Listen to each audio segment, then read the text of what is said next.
আমার পুরা শরীরটাই কাঁপতেছে। আমি কখনো, এটা ফার্স্ট অভিজ্ঞতা আমার কোন ছেলের সাথে অবিবাহিত ভাবে একটা রুমের ভিতরে থাকা, আমার এটাই ফার্স্ট আমার জীবনে। বলে চলো আমরা চিটাগাং যাবো। চিটাগাং কি করতে যাবো, ওখানে তোমার কে হয়, আমার তো কেউ থাকে না এখানে। চলো না যাবো, আমার বন্ধুর বাসা আছে। ঠিক আছে চলো। তো আমার ওর প্রতি খুব বিশ্বাস ছিল, আমি ওর কথা অনুযায়ী চলে গেছি। আমি এই কথাটা চিন্তা করতে পারি নাই যে ও আমাকে ওখানে নিয়ে কি করবে। কিন্তু এই মুহূর্তে আমি শুরু করতে চাই। পারভিন, কোথা থেকে শুরু করবেন আপনি? আমি আমার জীবনের প্রথম থেকে শুরু করতে চাই, যেখান থেকে মনে আছে। যেখান থেকে মনে আছে। আমরা কুমিল্লাতে থাকতাম, আমার আব্বু সহ পুলিশের চাকরি, আমার আব্বু তো পুলিশের চাকরি করে। তো আমরা ভাই বোন 5 জন, সবার বড়ই আমি। তো আব্বা তো যেহেতু পুলিশের চাকরি করে, একবার এক জায়গায় 3 বছরের জন্য পোস্টিং হন উনি। তো আমরা তখন কুমিল্লায় ছিলাম। তো কুমিল্লা থেকে কোরবানি ঈদ করার জন্য আমরা বাড়িতে যেতাম। তো বাড়িতে গেলে তখন আমাদের বাড়ি করা হয়েছিল। কুমিল্লা থেকে বাড়িতে যেতেন, মানে বাড়ি কোথায় ছিল? বাড়ি ছিল হলো গিয়ে নোয়াখালীতে। তো আমার দাদা ছিল নোয়াখালীতে। আমার দাদার আর কোনো ছেলে ছিল না, ছেলে মেয়েও ছিল না। আমার দাদি মারা গেছে আমার আব্বুকে 5 বছর বয়সে রেখে। তো আমার আব্বু একলাই ছিল। তো আমার দাদা বাড়িতে ছিল, বাড়িতে থেকে উনি একলাই রান্না বাড়া করে খাইতেন। তো আমরা গেছি, ঈদ করতে গেছি, কোরবানির ঈদ। তো আমাদের তো প্রতি বছর কোরবানি দেওয়া হতো। তো আমি গেছি, আমরা সবাই ঈদ করতেই গেছি। পরে ঈদের পরের দিন চাঁদের আলো ছিল, তখন জ্যোৎস্নার আলো বাইরে। তো আমরা সবাই মিলে যেহেতু বলে আমাদের ফুফাতো ভাই ফুফাতো বোনরা সবাই মিলে আমরা লুকোচুরি খেলতেছিলাম। তখন ধরেন যে আমি ক্লাস 5-এ পড়তাম। তো 5-এ পড়ার একটা মেয়ের বয়স কতটুকু থাকে একটা অনুমান করা, কতটুকু আমি বলতে পারতেছি না তখন আমার বয়স কত ছিল। তো ক্লাস 5-এ পড়তাম। পরে হলো আমরা লুকোচুরি খেলতেছিলাম। আর একসময় আমার একটা ফুফাতো ভাই আছে, সুমন নাম। তো সুমন ভাই আমাকে আর আমার একটা ফুফাতো ভাই বোন ছিল স্বপ্না। তো আমাদের দুজনকে দৌড়াতে একটা বাড়িতে নিয়ে গেল। একটা বাড়িতে নেওয়ার পরে ওখানে রাসেল নামে, আমাদের বাড়ির পাশে রাসেল নামে একটা ছেলে ছিল। তো ছেলেটার ঘরের সামনে নিয়ে গেল। তো ও ঘর থেকে বের হচ্ছে মাত্র, বের হওয়ার পরে তো আমাকে হাত ধরছে। বলতেছে, আমি কি বললাম ছাড়েন, আপনাকে আমি চিনি না, আপনাকে হাত ধরছেন কেন? বলে যে ধরছি, ছাড়বো না। ধরছি কি ছাড়ার জন্য? ভাত রানবেকে ছেড়ে দিলে। আমি ছেড়ে দিলে ভাত রানবে কে মানে কি? আপনার মা আছে, আপনার মায়ের রানবে ভাত? বলে যে না, শুধু মা রান্ধে, বউ তো রান্ধে ভাত। আমি কি বলেন এগুলো? আমি এখন ছোট মানুষ, আপনি আমার সাথে কি বলতেছেন এগুলো? ছোট মানুষ কি ক্লাস 5-এ পড়ো, একটু ছোট আছো নাকি এখন? আমি কত বড় হয়েছি? পরে এগুলো নিয়ে একসময় তর্কাতর্কি, আমি ঝাঁকড়ায় ওনার হাত থেকে আমার হাতটা সরাই নেওয়ার পরে ওনার সাথে একরকম আমার সম্পর্ক হয়ে গেল। তো ক্লাস 5 থেকে সম্পর্ক শুরু করছি। এই যখন আমরা কুমিল্লায় চলে যেতাম তখন দেখা হতো না। তো আবার যখন বাড়িতে বেড়াতে যেতাম তখন দেখা হতো। এইভাবে গ্যাপ দিয়ে। ছেলেটার নাম কি ছিল? রাসেল। পরে ও এক সময় তার মানে ওর সাথে আমার সম্পর্ক অনেক ভালো হয়ে গেছে। ভালো হওয়ার পরে চিঠি দিয়ে আদান প্রদান করি। চিঠিটা আমি লিখি না, আমার বোন ওই স্বপ্নাই লেখে। তো ও চিঠি লেখে, রাসেল চিঠি ওর কাছে দেয়, ও উত্তর দিয়ে দেয়। আমি চিঠি আমার হাতের লেখা লিখি না, ওরাই চিঠি লিখে, নাম হয়েছে আমার, চিঠি দিতেছে ওরা। পরে এরকম করতে করতে আমি এসএসসি পাস করি, ও ইন্টারে ভর্তি হয়। এই 5 বছর যাবত এই সম্পর্ক থাকে? হ্যাঁ, সম্পর্ক থাকে। তো আমি ওর যখন এসএসসি পরীক্ষা দিয়ে আমরা বাড়িতে চলে যাই। নোয়াখালীতে আমাদের বাড়ি করছে, খুলনা ছেড়ে আমাদের নোয়াখালীতে বাড়ি করছে। তো বাড়ি করার পরে ওখানে ওর সাথে আমার ভালো রিলেশন হয়। ও আমার একের পর এক বিয়ে আসে, যেহেতু আমার স্বাস্থ্য ভালো ছিল। তো আমার সাথে বিয়ের আসে, বিদেশ থেকে ছেলে আসে বিয়ের জন্য। তো আমার ফুফাতো বোন এক পর্যায়ে রাসেলকে শুনে দেয়, স্বপ্ন আর কি, রাসেলকে শুনে দেয় যে দেখো কোন পারবিনাতে বিয়ে হয়ে যেতেছে, তো এখন ওকে কিভাবে কি করবা? বলেছে ঠিক আছে, ওর যেহেতু বিয়ে হয়ে যাচ্ছে তো কি করব, ওকে তো আমার ভাগায় নিয়ে আসতে হবে। তো আমি আবার ভাইগা চলে যাবো না বাড়ি থেকে। আমার প্ল্যান যে আমি ভাইগা যাবো না, প্রেম করছি, সমাজ জানাই বিয়ে হবে, আমি ভাইগা দিলে তো মানুষ আমার বংশের মুখে চুনকালি লাগবে। পরে আমি বললাম যে আমি ভাইগা যাবো না। ও কি করলো যে ওর নানির গয়না বিক্রি করলো। ওর নানিকে বললো যে আমার বোনকে দেখতে আসবো, ওর বোনের নাম রুমা, ওর ছোট যেটা ওটার নাম রুমা। তো রুমাকে দেখতে আসবে, আপনার গয়না দেন, হাতের চুড়ি, স্বর্ণের, তারপরে গলার চেন, কানের জিনিস, এগুলো ওর নানির কাছ থেকে খুলে নিয়ে ওগুলো বিক্রি করে ফেলে, কোর্টে যায়, ম্যাজদি কোর্টে যায়। পরে ওখান থেকে ওই যে অ্যাভিটেভিট করে, আমাকে ছাড়াই সে অ্যাভিটেভিট করার পরে ওর একটা বন্ধু দিয়ে পাঠায় দেয় যে স্বপ্নাদের বাড়ি। আপনাকে ছাড়া অ্যাভিটেভিট করে মানে? আপনি ছিলেন না ওখানে? না, আমি ছিলাম না। পরে স্বপ্নাদের বাড়িতে ওর বন্ধুটা আসে, ঠিকানা নিয়ে আসার পর আমাকে খবর দেয় স্বপ্না। যাওয়ার পরে আমি খবর দেওয়ার পরে আমি যাইলে আমার কিছু ছবি তুলে নেয় ক্যামেরা দিয়া, আর আমার সিগনেচার নিয়ে নেয়। তো আমি সিকনেস দিয়ে বাড়িতে আসার পরই ওর মা পুরা বাড়িতে ঝগড়া শুরু করে দিয়েছে। আমার ছেলেকে নিয়ে পুলিশের মেয়ে ভাইগা চলে গেছে। আমাদের একটা দাদি আছে, তো দাদিটা বলে মেয়ে যদি ভাইগা চলে যায় মেয়ে বাড়িতে কি করে, তো ভাইগা চলে গেলে তো বাড়িতে থাকার কথা না। পরে সবাই বললো যে না এটা ভুল কথা, মিথ্যা কথা। পরে যে একসময় বাঁচতে বাঁচতে পুরো এলাকা ছড়াই গেল পুলিশের অমুকের ছেলের সাথে, আমার শ্বশুরের নাম ছিল আসানুল্লাহ, তো আসানুল্লাহ ছেলের সাথে চলে গেছে। আচ্ছা ভালো কথা, আমার আব্বা আইসা, আব্বা শোনাতে এগুলো গরম, আমার বংশের বড় মেয়ে, আমি বংশের বড় ছেলে, আমার বংশের বড় মেয়ে, এটাকে কিভাবে করে, আমার সাথে অনেক ঝগড়াঝাটি। মেয়ে যেহেতু সংসার থেকেই হয়ে গেছে তো সেটা তো হবেই। আমার আম্মুকে বলতেছে যেভাবে মেয়ে অন্যায় করলে মাকে দোষ দেয় আর কি বাপরা, তো আমার আম্মাকে অনেক গালাগালি করতেছে, তার মানে অনেক অত্যাচার হচ্ছে আমার ঘরের ভিতরে। পরে আব্বা বললো কি যে ঠিক আছে আমি কাগজপত্র দেখবো, রাসেলকে খবর দাও। তো আমার সাথে আবার রাসেলের সাথে মোবাইল, তখন মোবাইলের চুক ছিল খুব কম, তো আমি নাম্বারটা আব্বারে দিলাম। তো আব্বারে দেওয়ার পরে আব্বা ফোন করলো, বললো যে কি ওকে আসতে বল, আমাকে দিয়ে কথা বলাইছে। তো আমি বললাম যে আপনি আসেন, আসে আব্বা আপনার সাথে কথা বলবে। তো সবার রাত ছিল, তো ও আসছে, আসার পরে বিচার বসলো। এক পর্যায়ে আব্বা রাজি হয়ে গেল, ওকে আবার আব্বা খুব ভালোবাসতো, যেহেতু অনেক ভদ্র ছিল, মাদ্রাসা লাইনে পড়ছে, তো বিয়ে হয়ে গেছে। বিয়ে হয়ে যাওয়ার পরে ও আমার শাশুড়ি চায় না যে ওর সাথে আমার বিয়ে হোক। উনি আমাকে উঠে নেওয়ার সময় বলছে যে আমি এই মেয়েকে বিয়ে করে নিতেছি, ঠিক আছে, একে আমি সুস্থ মতো ভাত খেতে দেবো না। তারপরেও আমার আব্বা আমার মুখের দিকে তাকায় শুধু খালি, যে আব্বা আমার আমাকে অনেক আদর করতো, তো আমার মুখের দিকে তাকায় শুধু খালি এটা মেনে নিচ্ছে যে উনি এটা বলছে।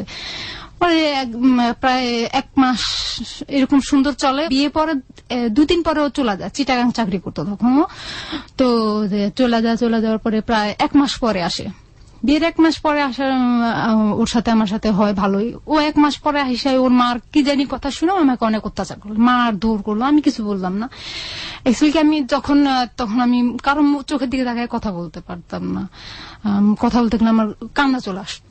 2 বছর ওর সাথে ভালো সংসার চলে, আমার ভালো সংসার চলে। ও আমাকে নিয়ে লেখাপড়া কি বন্ধ হয়ে গেল? হ্যাঁ, লেখাপড়া আমার অলরেডি বন্ধ হয়ে গেল। আমার আব্বার ইচ্ছা ছিল আমাকে ডাক্তার বানানোর, না আমার সেটা আর পূরণ হলো না। পরে ও আমাকে নিয়ে চিটাগাং চলে গেল। এক পর্যায়ে চিটাগাং ওখানে কনসেপ্ট করছি, ও আমাকে মারধর করে ওটা নষ্ট করে ফেলছে। 3 মাসের একটা বাচ্চা নষ্ট হয়ে গেছে। পরে আমাকে বাড়িতে নিয়ে আসছে। তারপরে আমি আবার কনসেপ্ট করছি, আমার একটা ছেলে হয়েছে। আমার ছেলে হওয়ার পরে ও বিয়ে করে ফেলছে, ঢাকায় আইসা ওই যে কোনাবাড়িতে এসে একটা মেয়ের সাথে গার্মেন্টস চাকরি করে বিয়ে করে ফেলছে। এটা কি আপনাকে না জানিয়ে এই কাজটা? না জানিয়ে এই কাজটা করছে। আপনার ছেলের বয়স কত তখন? তখন আমার ছেলের বয়স 11 মাস। আপনি জানলেন কিভাবে মেয়েটাকে বিয়ে করেছে? মেয়েটাকে বিয়ে করেছে জানছি হলো গিয়া, ও আসতো না বাড়িতে। আমার ছেলে হয়ে যাওয়ার পরে ও বাড়িতে আসতো না। একদিন ঝগড়া লাগে আমাকে বলছিল যে আমার এই ছেলেটা নাকি আমার জারজ সন্তান, এটা নাকি ওর জন্মের না। আমি এটা ভেঙে পড়ছিলাম কথাটা বলার পরে। আমি ঠিক আছে তোমাদের সন্তান না যেহেতু, সেটা তোমাদের কোনো অধিকার নাই। আমার তো আমি খুলনা চলে গেছি। খুলনা চলে যায়, ছেলেটা হয়েছে। হওয়ার পরে ও খবর পাইছে, ঢাকা থেকে বাড়িতে আসছে। আসার পরে নোয়াখালীতে আসছে। আমি খুলনা থেকে আবার নোয়াখালীতে ব্যাক করে আমার ছেলেকে নিয়ে পরে ও বাড়িতে আসছে। আসার পরে ছেলেকে দেখতে আসছে। আমি বলছি যে না, ছেলের সাথে তোমার কি অধিকার, তুমি এতদিন ধরে বাড়িতে আসো না, আজকে 5-6 মাস হয়ে গেছে তুমি বাড়িতে আসো না, তোমাকে ডাক্তার দেখাতে বলছিলাম, তুমি তাও করলা না, তুমি বললা যেটা নাকি তোমার জারজ সন্তান। পরে ও বলতেছে যে না তুমি এটা কি বলো, আমার সন্তান, দেখো তো চেহারাটা কার মিলে। আমি সেটাতে তোমার তখন উচিত ছিল না বলার, তুমি একবার চিন্তা করো না যে হওয়ার পরে চেহারাটা কার হবে। তখন নিজের ভুল নিজে বুঝতে পারে, বাড়িতে আসতেছে, তবু আমার মারধর করতেছে, অনেক মারছে, অনেক অত্যাচার করছে। পরে এরকম করে যখন ছেলের বয়স 5 মাস চলে তখন সে ঢাকা চলে আসছে, আর বাড়িতে যায় না। বুঝতে পেরেছি, মানে অনেক গল্প আছে এর পেছনে। আপনি এক পর্যায়ে জানতে পারেন যে সে বিয়ে করেছে। সে নিজে থেকে এটা বলে না, সে নিজে থেকে এটা বলে না। একসময় আমি কি করি যে ছেলেটাকে আমার মানুষ করতে হবে, আমার ছেলেটাকে আমার মার কাছে দিয়ে আমি চিটাগাং চলে যাই। চিটাগাং কেন? চিটাগাং চলে চাকরি করার জন্য। আমি চাকরি করবো, চাকরি করে আমার ছেলেটাকে মানুষ করবো। চিটাগাং কেউ ছিল আপনার চাকরি দেওয়ার মতো? না, চিটাগাং আমার কেউ ছিল না। আমি চিটাগাং চলে যাই। চিটাগাং চলে যাওয়ার পথে গাড়িতে একটা লোকের সাথে আমার দেখা হয়। ওই লোকটা ওর বোনের কাছে নিয়ে দিয়ে আসে। তোর বোন জামা ছিল আবার খারাপ, তো ওর বোন জামা আমার দিকে নজর দেয়। নজর দেওয়ার পরে একদিন রাতে আমার সাথে খুব ধস্তাধস্তি করে। ওনাকে আমি আমার খালু ডাকতাম। আবার ওনার আমি বলছি যে খালু এটা সম্ভব নয়। আমি তখন একটা ইয়ের ভিতরে ছিলাম যে আমি ছেলে দিয়ে আসছি, আমার ছেলে আমার কাছ থেকে না, আমার কাছে খুব কষ্ট লাগতেছে।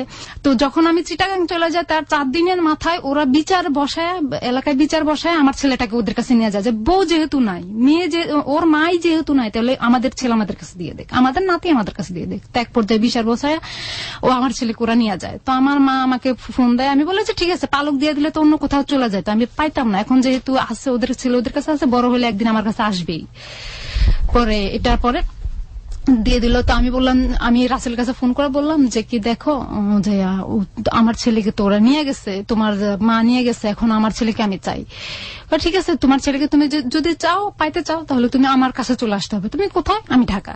ও আমাকে বললো আমি ঢাকা। আমি ঢাকা কোথায়? কোনাবাড়িতে।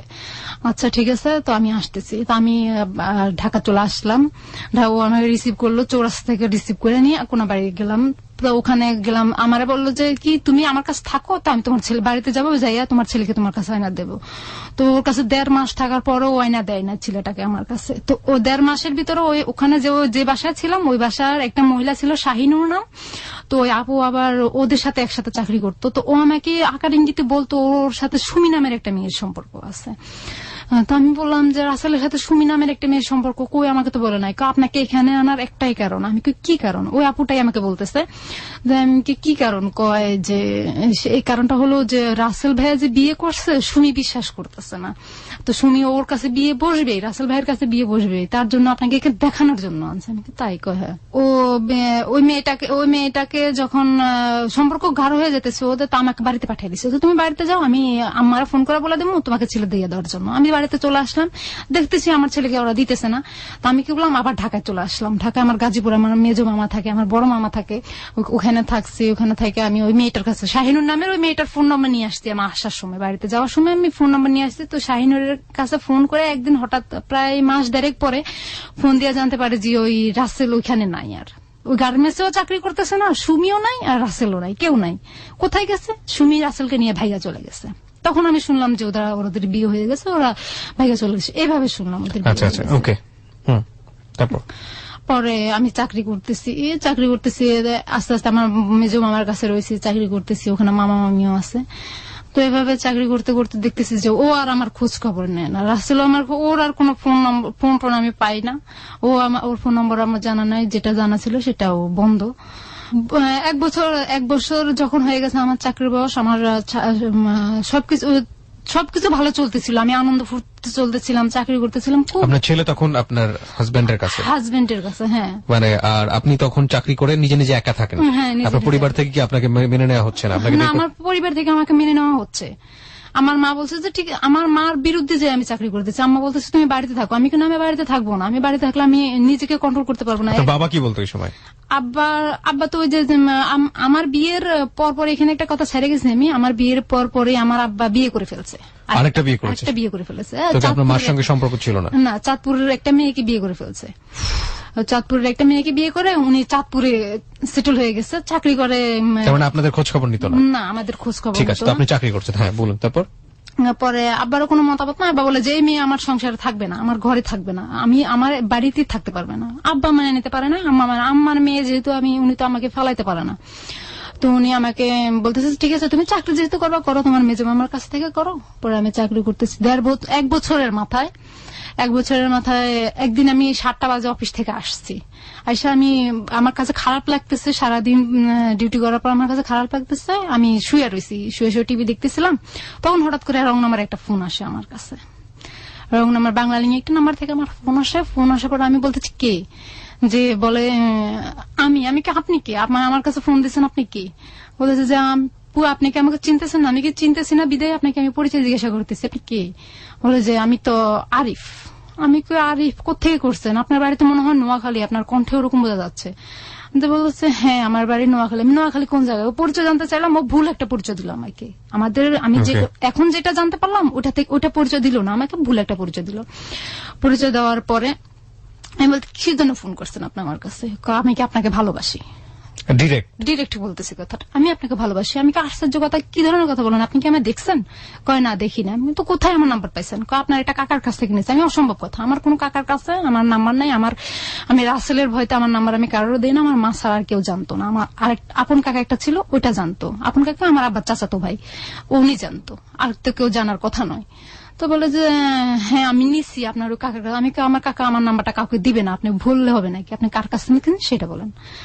তো একটা ঘটনার মাধ্যমে আমার নাম্বারটা আরেকজনের কাছে চলে যায়। হ্যাঁ, পরে নাম্বারটা পাওয়ার পরে আমাকে বলতেছে ভালোবাসি। আমি কে শুনেন কথাটা, আপনি প্রথম আমি ওইটা খারাপ বিহেভ করছিলাম, তো আমি বলতেছি যে আপনি কথাটা আপনার মাকে বলবেন আগে আর আপনার বোনকে বলবেন আগে, যে আমি ওরা যদি মাইনা নিতে পারে তাহলে আমিও মেনে নেব, বুঝলেন যে আমি আপনার বোনের মতো। হ্যাঁ, কথাটা বলার পরে ও ফোনটা কেটে দিছে। ফোনটা কেটে দেওয়ার পরে আমি আর আমার আরই নাই, ওকে তো এগুলা বলে আমি রেখে দিছি। রেখে দেওয়ার পরে সেম টাইম পরের দিন সেম টাইমে আমাকে আবার ফোন দিছে। ও কিভাবে জানতে পারে আমি 7টা বাজে বাসায় থাকি? আমি কি আপনি কি কালকে যে ফোন করছি আরেকটা নাম্বার থেকে ফোন করছে, ওই নাম্বারটা থেকে না, আরেকটা রবি নাম্বার থেকে ফোন করার পরে আমি বললাম যে আপনি আমার কাছে আবার কেন ফোন দিয়েছেন? আপু কালকের কথার জন্য সরি। আমি কি সরি কেন? কয় আপনাকে আমি কথাটা বলছি। আমি কি সরি তো আপনাকে আমি বলার কথা। কয় কেন? আমি কি যে আপনাকে আমি খারাপ বিহেভ করছি? কয় না সমস্যা নাই, বলতেই পারেন, একটা মেয়েকে হুট করে ভালোবাসি বললো তো সেটা বলতেই পারে, স্বাভাবিক। পরে আমি বলতেছি কিসের জন্য ফোন দিয়েছেন? ও বললো যে আমি তো বিদেশ থেকে আসছি, এখন আবার সিঙ্গাপুর যাব, তো আমি ট্রেনিং এর মাধ্যমে যাব। তো ট্রেনিং এর মধ্যে যাবেন আপনি, আমার কি?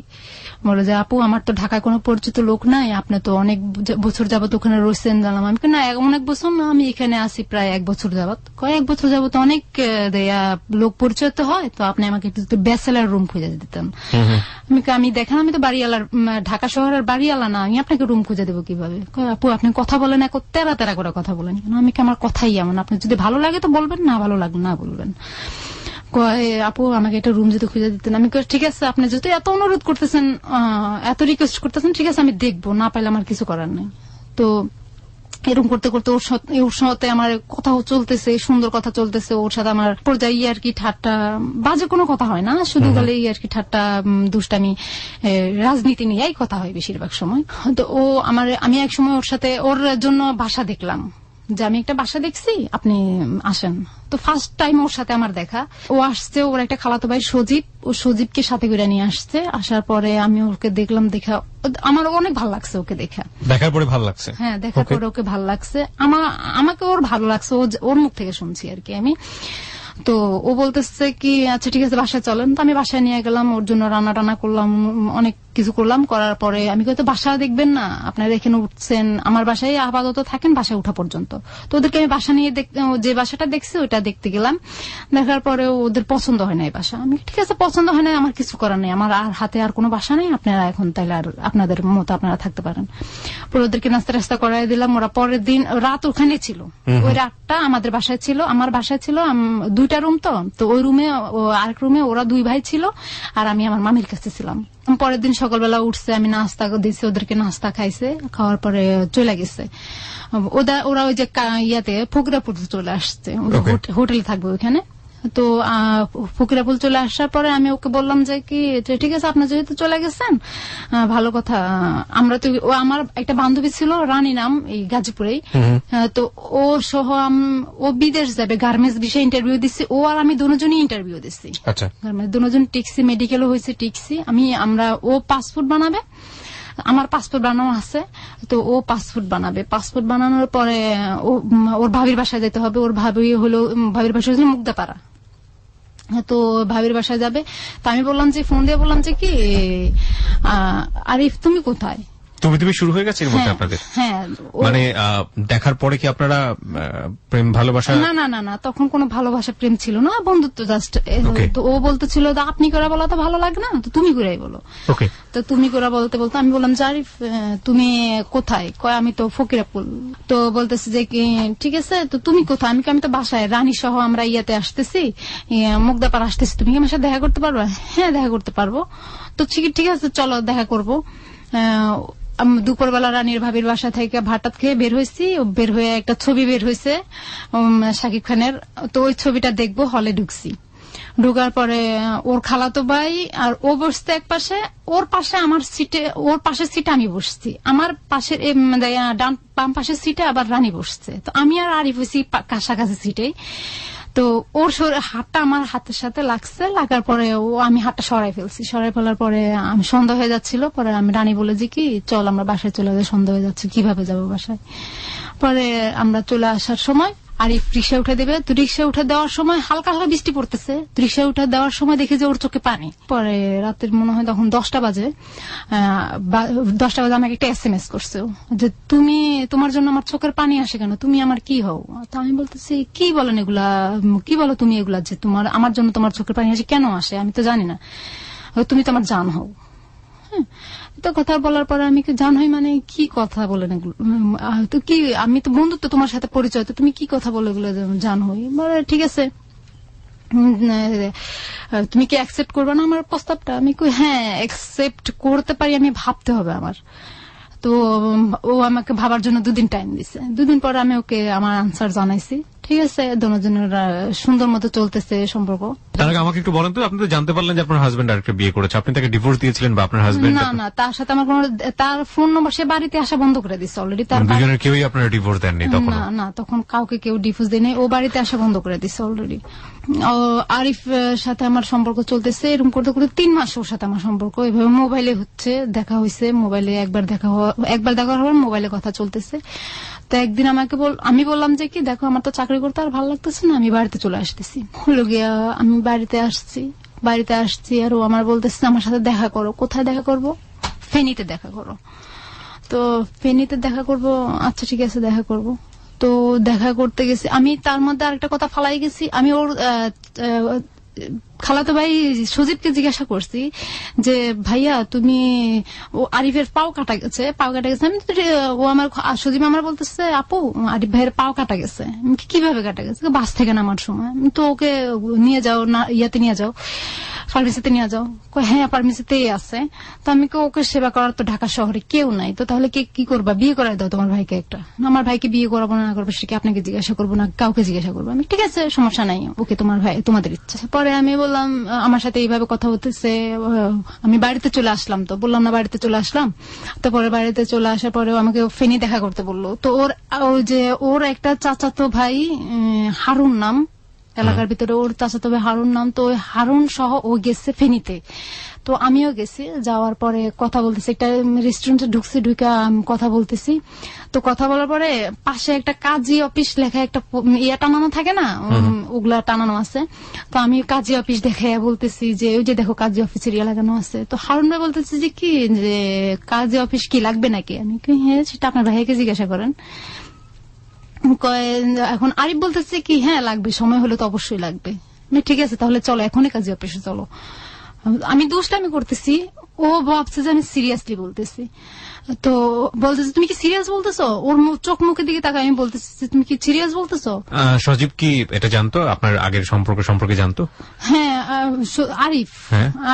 আরিফ জানতো আমার সম্পর্কে, কারণ আমার ছেলের ছবি আমার ঘরের জানালায় টানানো ছিল। আচ্ছা, মানে আপনার একটা ছেলে আছে, আপনার বিয়ে হয়েছে, ডিভোর্স হয়নি, এগুলো সব জানতো? সব জানতো। ও রানীর কাছ থেকে সব শুনে ফেলছে। রানী ওকে বলে দিচ্ছে আমার যে বিয়ে হয়েছে। তো বিয়ে, ও আমাকে একদিন জিজ্ঞাসাও করছে, হঠাৎ করে জিজ্ঞাসা করছে তোমার কি বিয়ে হয়েছে? আমি কি হ্যাঁ হয়েছে। এটা তুমি কার কাছ থেকে শুনছো? আমার রানী বলছে। ভালো কথা, জানলে তো ভালো কথা।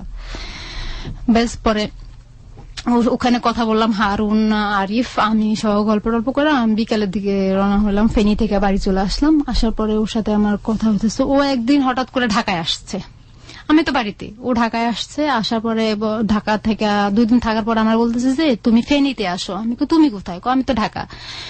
তুমি ঢাকা, আমি ফেনী যাই কি করবো? তুমি আসোই না, তোমার যেটা বলছো সেটা করো। আমি তো ঢাকা যাবো, ফেনীতে যাবো, তুমি ঢাকা থেকে কখন আসতেছো? আমি গাড়িতে উঠছি, তুমি আসো। তো আসার সময় তোমার কিছু কাপড় চোপড় নিয়ে আসবা। তো আমার মাথায় এটা ধরছে কি ব্যাপার, আমি কাপড় চোপড় নিয়ে ওখানে কি করতে যাব? তো বলছে কাপড় চোপড় নিয়ে আসো, তোমাকে এত কথা জিজ্ঞাসা করতেছি না, তুমি কাপড় চোপড় নিয়ে আসো, আমার কাজ আছে। ঠিক আছে, আমি 2টা কাপড়, আরিফ আপনাকে বলছে? হ্যাঁ 2টা কাপড় চোপড় নিয়ে আমি যাইলাম, একটা শপিং ব্যাগ করে 2টা কাপড় চোপড় নিচ্ছি, আর কিছু মেয়েদের যা কসমেটিক লাগে নিচ্ছি, নিয়ে আমি ফেনীতে গেছি। তো আমি ফেনীতে প্রায় আধা ঘন্টার মতো ওয়েট করার পরে ও আসছে। আসার পরে আমি তুমি কোথেকে আসছো? আমি কি মাত্র ঢাকা গাড়ি থেকে নামলাম। ঠিক আছে, কোথায় যাবে এখন? তুমি আমাকে কাপড় চোপড় নিয়ে আসতে বলছো, তুমি যাবে কোথায়? বলে চলো আমরা চিটাগাং যাবো। চিটাগাং কি করতে যাবো? ওখানে তোমার কে হয়? আমার তো কেউ থাকে না এখানে। চলো না যাবো, আমার বন্ধুর বাসা আছে। ঠিক আছে চলো। তো আমার ওর প্রতি খুব বিশ্বাস ছিল, আমি ওর কথা অনুযায়ী চলে গেছি। আমি এই কথাটা চিন্তা করতে পারি নাই যে ও আমাকে ওখানে নিয়ে কি করবে। প্রিয় শ্রোতা, আমরা 4 মিনিটের ছোট্ট একটা বিরতি নিতে চাই। হ্যাঁ পারভিন বলুন, তারপর চিটাগাং গেলেন আপনি? হ্যাঁ ওর সাথে চিটাগাং গেলাম। তো আমাকে কোন একটা জায়গায় নিয়ে গেছে, এখনো পর্যন্ত আমি মনে করতে পারতেছি না সে জায়গাটার নাম, এখনো পর্যন্ত আমার মনে নাই। তো আমি ওই জায়গাটা গেছি। পরে ওর একটা শওকত নামে একটা বন্ধু আছে, তো তো ওইখানে থাকে, ওখানে ওর শওকতকে ফোন করে নিল যে আমি, আরিফ বললো যে আমি তো আসছি, তুই কোথায়? আমি আসছি। তো শওকত মনে হয় জিজ্ঞাসা করছে যে তোর সাথে আর কে আছে? বলছে তোর ভাবি আছে। তো ঠিক আছে, শওকত আবার আসছে, তাড়াতাড়ি করে সিএনজি নিয়ে আসছে। আসার পরে ও আমাদেরকে একটা হোস্টেলে নিচ্ছে।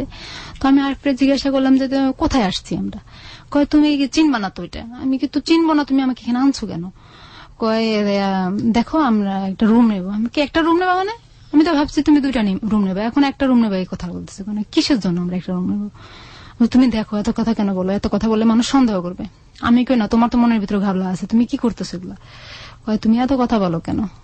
তো আমি শেষ পর্যন্ত দেখার জন্য আমি চুপ করে রইলাম। তারপরে একটা রুম নিল, তাই একটা রুমে 2টা চৌকি। তো ওটাতে ঢুকলাম। ঢোকার পরে শওকত ঢুকলো। শওকত বললো যে কি নাস্তান। তো শওকত আমাকে দেখে বললো যে কি এটা তো ভাবি না।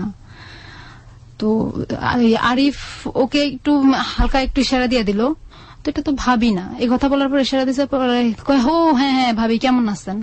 তা আমার মনে হতে ডাউট গেছে, কি ব্যাপার, এটা তো ভাবি না বললো, কি ব্যাপার তো আমি বুঝলাম না। শওকত ভাই ব্যাপার কি বুঝলাম না, প্রথম বললেন ভাবি না, আবার বললেন ও ভাবি কেমন আছেন, কি আমি তো এটার মানে বুঝলাম না। কয় না এমনি দুষ্টামি করছি।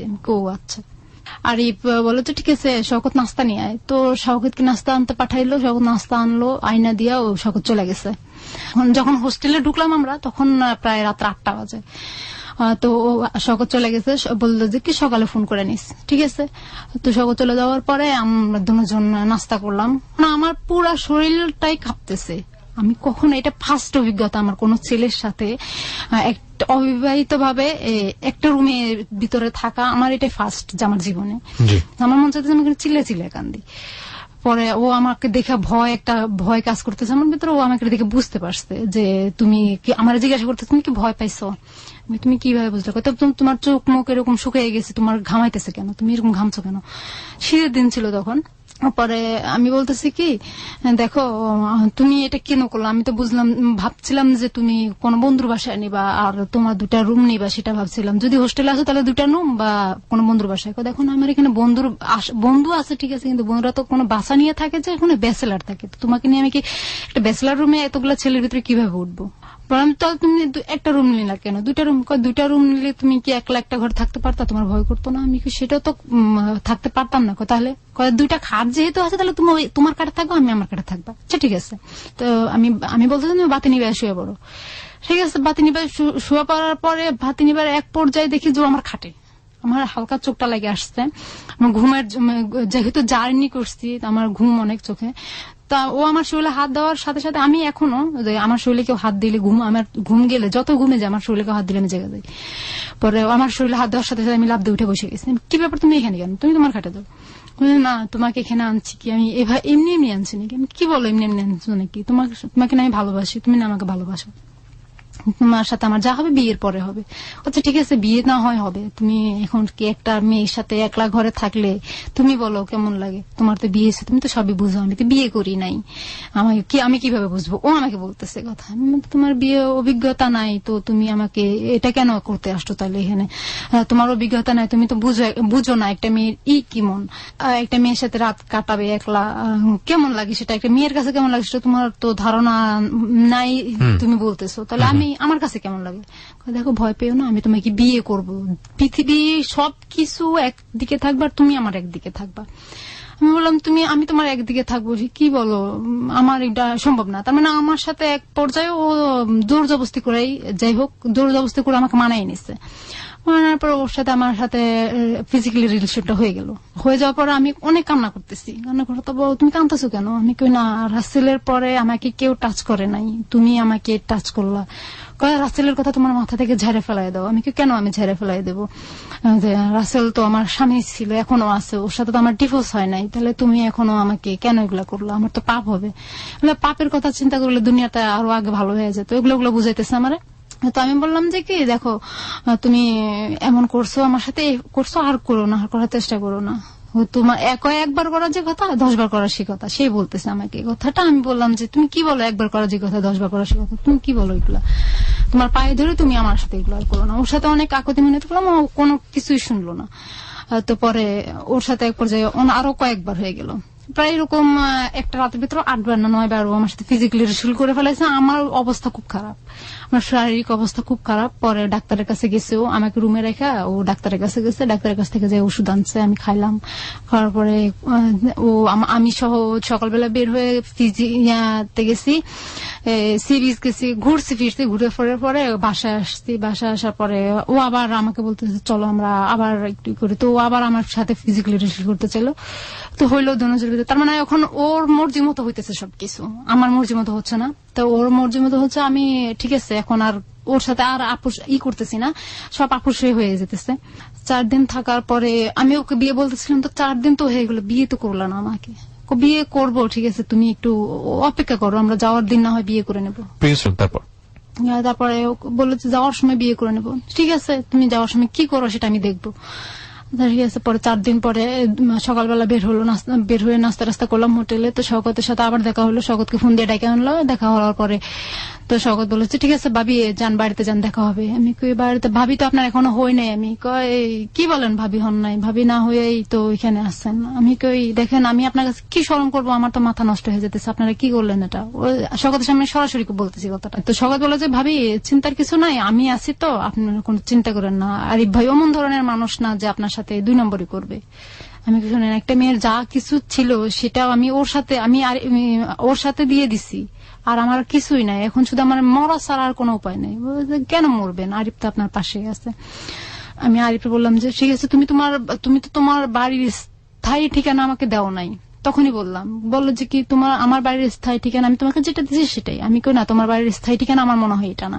কই তোমার তো অনেক কিছুই মনে হবে, এখন তুমি এটা মনে করার দরকার না, চলো আমরা বাড়িতে যাই আগে। তো গাড়িতে উঠে গেল। গাড়িতে যখন টিকিট কেটে উঠলো তখন আমার মাথায় ঢুকলো, তো বলছে যে বের হওয়ার সময় বিয়ে করে নেবে। তো কই এখন তো গাড়িতে উঠে যাচ্ছে।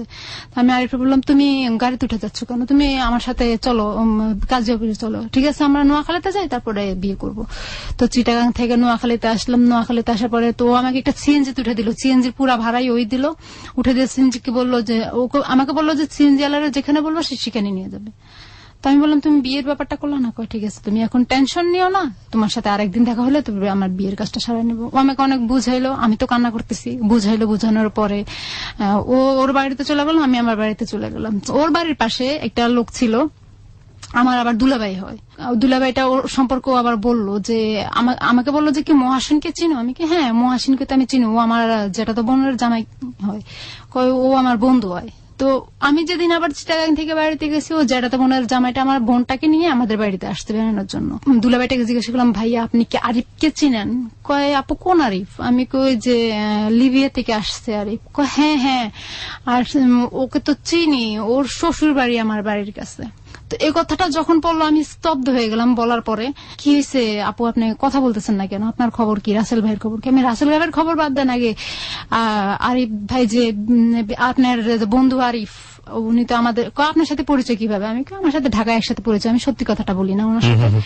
তো কয় আমি আচ্ছা ঠিক আছে, ওনার যে শ্বশুর বাড়ি আপনার বাড়ির কাছে, ওনার কি ছেলে মেয়ে আছে? হ্যাঁ একটা মেয়ে আছে। আমি কো আচ্ছা। পরে কয় তো আপনার কি খবর? আমি কেন আমার খবর ভালো। এই কথা বলে আমি আমার দুলাভাইয়ের সামনে থেকে চলে এসে আমি আমাদের এলাকার ধান ক্ষেত, আমার ঘরের পাশে ধান ক্ষেত, তো আমি ধানের জমির ভিতরে যাই, ধান তো বড় বড় হয়েছে, তো ধানের ভিতরে যাই আমি ইচ্ছা মতো কতক্ষণ কাঁদতেছিলাম। কারণ আমি ওর কাছে একটা ফোন দিয়ে ওকে অনেক গালাগালি করছি। ওকে অনেক তুই আমার সাথে এরকম করলি কেন আমার সাথে এরকম বেমানিটা করলি?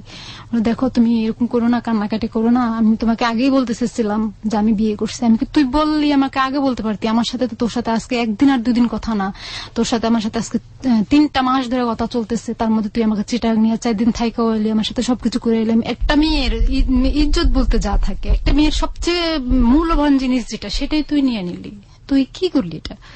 তো ও আমাকে এক পর্যায়ে বলে কি তাহলে তুই আমার সাথে বিয়ের আগে যেহেতু ছেলে আমাকে সত্তর দিয়ে দিস, তাহলে তুই আরো কত ছেলের সাথে করছিস? তার মানে উল্টা রিয়েকশন করে আমাকে। পরে আমি বললাম যে তাই নাকি? আমি ঠিক আছে তুই আমার সাথে যোগাযোগ করিস না। আমার মামার ছোট মামার খালা শ্বশুরের বিয়ে, তো আমি ওই বাড়িতে গেলাম, ওর শ্বশুর বাড়ির পাশেই, জানতাম না আমি। তো ওখানে গেছি আর আমার ফোন দিছে তুমি আমার বলো তুমি কোথায়? আমি তো অমুক জায়গায় আসছি। তো কোথায় আসতো আমি নাম বললাম। পরে বলো তুমি ওই বাড়িতে কি করো? আমি বিয়েতে আসছি। কয় ওই বাড়ির পাশেই তো আমার শ্বশুর বাড়ি, তুমি আমার সাথে দেখা করো। আমি তোরে বলছি না তুই আমার চেহারা দেখবি না, তুই আবার আমার কাছে ফোন দিছিস, আবার আমার বলো দেখা করতে, সাহস তো কম না। তো বলে যে না তুমি আমার সাথে দেখা করো। তো ওর সাথে আমি বিয়ে ঠিক এখান থেকে বিয়ে শেষ করে আমি ওখান থেকে বাড়িতে গেলাম বিকালবেলা। পরের দিন আমি ওর সাথে সকালে দেখা করলাম ফেনীতে। কান্নাকাটি আমি অনেক কান্নাকাটি করছি ওদিন ওর সাথে। পরে ও বলছে দেখো তুমি এমন করো না, তুমি চাকরি করো, দেখো তোমার মন আবার ঠিক হয়ে যাবে, তুমি চাকরি করো, তুমি এখন বাড়িতে বসে আছো তো তার জন্য তোমার ভালো। আমি কিন্তু তুই চাস আমি আবার চাকরি করি, ওকে তুই তাই করে বলতেছি। তো ওর সাথে যখন আমার 3 মাস কথা চলতেছিল তখন হঠাৎ করে একদিন ওর বউ আমাকে ফোন দিছে। ফোন দিয়ে বলে যে কি আপনি কি আমার নাম ধরে বলতেছে আপনি কি অমুক? আমি কি হ্যাঁ। বলতেছে আমি কি তাহলে তুমি কে? কয় আমি আরজু। আরজু মানে কে? আরজু কি? তুমি আমার নাম্বার পেয়েছো কোথায়? কয় দেখেন আপনি যে আরিফ নামের ছেলেটার সাথে কথা বলেন আমি ওরই চাচাতো বোন। আমি কি তুমি আমার নাম্বার পাইছো কোথাও? ভাইয়ার সাথে তো আমার অনেক ফ্রি। তো ভাইয়া আমাকে তোমার কথা সব বলছে, ভাইয়া অনেক কষ্ট করেছে ছোট থেকে, তুমি ভাইয়াকে কোনোদিন কষ্ট দিও না। আমি কিন্তু তুমি কি হো, তোমার কি বিয়ে হয়েছে? কয় হ্যাঁ আমি ওর যারা তো বোন হয়, আমার বিয়ে হয়েছে, আমার স্বামী বিদেশ, আমার একটা মেয়ে আছে, আমার শ্বশুর বাড়িতে কেউ থাকে না দেখে, কেউ নাই দেখে আমি একলা মানুষ, তো তাই আমি আমার বাপের বাড়িতে থাকি। তো এই কথাটা বলার পর আমি ওই কথাটা তখন ওর কাছে তুললাম যে তাহলে তোর বউ আমাকে এই কথাটা বললো কেন? আর ঝুঁকে কয় আমার বউ। আমি তাহলে তোর বউ এই কথাটা বললো কেন যে তুই ওর চাচাতো ভাই লাগছ, তোর যারা তো বোন লাগে?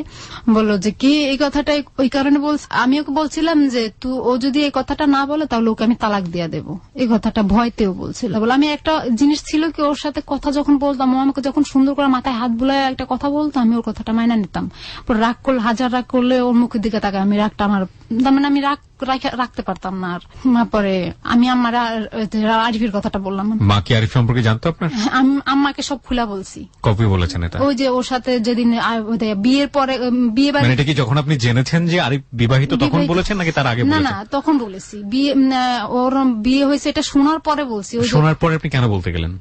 শোনার পরে আমি বলতে গেছি কারণ আমি আমার কষ্টটা আর মনের ভিতরে চাপায় রাখতে পারতেছি। সে কারণে আপনি মার কাছে বলে মনটা একটু হালকা করতে চেয়েছেন? চাপায় রাখতে পারলাম না। তো আমি মাকে বলেছেন আপনি বিয়ে করেছেন আরিফকে? হ্যাঁ আরিফকে বিয়ে করছে। কেন বললেন? আরিফের যে আরেকটা বউ আছে সেটা আমি বলি নাই আম্মাকে। তাহলে আপনি তো বিয়ে করেননি, মাকে আপনি কেন বললেন? কারণ না হলে আমি যে 4 দিন যে চিটাগাং ছিলাম, আম্মা আমার কাছে বারবার জানতে চেয়েছে 4 দিন মার কাছে হালকা হতে গিয়ে আপনি মাকে মিথ্যা কথা বললেন? হ্যাঁ। তার 3-4 দিন পরে আমি ঢাকা চলে গেলাম। ওই 3-4 দিন ওর সাথে আমার যোগাযোগ ছিল। পরে আমি ঢাকা চলে যাওয়ার পরে আমি আমার মেজো মামার বাসায় চলে গেলাম। ওখানে যে চাকরি টাকরি করতেছি, আলাদা রুম নিলাম, আলাদা রান্না বাড়া করে খেতেছি। এখন আর মেজো মামার বাসায় খাই না, তা আলাদা রান্না বাড়া খেতেছি। ও কি করছে, ও আমার বললো যে আমি আমার শ্বশুরে বলছি আমি বিদেশ যাবো, আমার শ্বশুর আমাকে অনেকগুলো টাকা দিবে। আমি কিন্তু কি করবো তারপরে টাকা নিয়ে? বলেছি টাকা নিয়ে আমি তোমার কাছে চলে আসবো। মানে সামহাও আপনাকে ম্যানেজ করার চেষ্টা করছে, রাইট? হ্যাঁ। পরে ও টাকা দিছে, ওর শ্বশুর ওকে 42,000 টাকা মনে হয় দিছে। ও আমাকে যেটা বলছে যে 42,000 টাকা দিছে। একটা বিদেশ যাওয়ার জন্য একটা মানুষ যেভাবে প্রস্তুতি নেয় আর কি, যে বিদেশ যাওয়ার সময় বাংলাদেশ থেকে মা ভাই বোনরা অনেক কান্নাকাটি করে, ওটা করছে ওর মা বোন নাকি। পরে ওই যে বিদেশ যাওয়ার সময় ছেলেরা নাকি যেটা খাইতে বেশি ভালোবাসে সেটা দিয়ে দেয়। তো ওর সাথে ও অনেক কিছু দিয়ে দিছে, কাপড় চোপড়। তার মানে একটা বিদেশ যাওয়া যেন কোনো কিছু কিনতে না হয়, ওইগুলো সব ব্যাগ 2টা ব্যাগে বইরা ও ঢাকায় একদম আমার কাছে বাসায়। মানে আলটিমেটলি আপনার কাছে এসেছে, কিন্তু সবাই জানে যে সে বিদেশ চলে গেছে।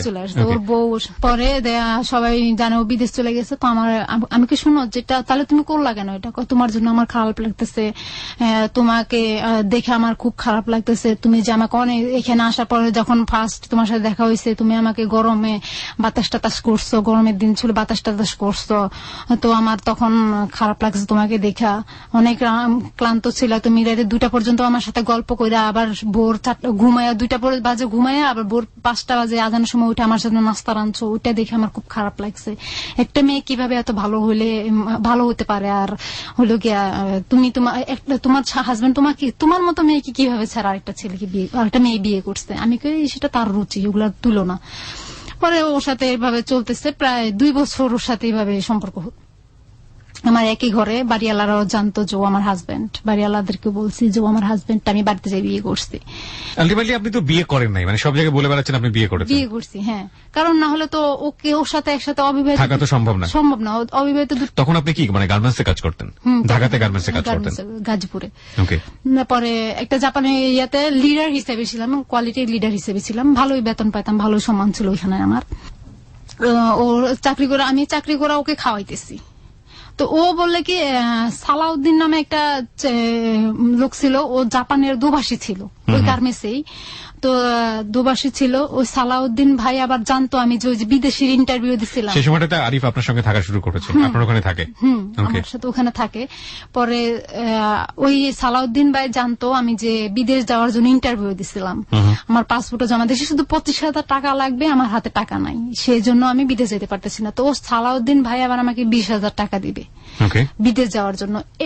এটা আবার আরিফ জানে যে ওই সালাউদ্দিন ভাই আমায় বিদেশের জন্য 20,000 টাকা দিবে। তো আরিফ বলছে যে কি তুমি আরেকজনের কাছ থেকে টাকা নিয়ে তুমি বিদেশ যাবে কেন, তুমি বিদেশ যেতে পারবা না, বিদেশ ভালো মেয়েরা যায় না। মানে আপনি বিদেশ যাওয়ার জন্য ট্রাই করছেন? হ্যাঁ, গার্মেন্টস এর বিষয়ে অলরেডি আমার বেতন টেতন ধরা হয়ে গেছে, 16,000 টাকা বেতন, আমার মেডিকেলও করা হয়ে গেছে, মেডিকেলও টিকছি। পরে এখন অফিস থেকে বিদেশে যে অফিস যেখানে ইন্টারভিউ দিছিলাম ওই অফিস থেকে বারবার আমাকে ফোন দিতেছে আমি টাকা জমা দিতেছি না কেন ব্যাংকে। এটা ব্যাংকে টাকা জমা দেওয়া লাগতো, তো টাকা জমা দিতেছি না কেন। আমার বান্ধবী সব টাকা জমা দিয়ে দিছে, রানী সব টাকা জমা দিয়ে দিচ্ছে, আমি জমা দিতে পারতেছি না। এখন আর বলতেছে তোমার বিদেশ যাওয়া লাগবে না। আমি না, বিদেশ যাইলে তো আমার ভালো হবে, তুমি বাংলাদেশে থাকলা আর আমি বিদেশ থাকলাম, তো বেশি করে টাকা পাঠালে তুমিও বিদেশ চলে গেলা, ব্যাস দুজন ওখানে সেটেল হয়ে গেলাম। আমার এটাই ছিল পরিকল্পনা। তো ও বলছে কি, তো আমার বউ, আমি কি শোনো তুমি একটা কথা চিন্তা করো সবসময়, যেহেতু আমি যাই না ফেলাইছি, তোমার বউ আছে, তাহলে তুমি একটা কাজ করো, তুমি তোমার বউ কাছে যাইতে পারবে না।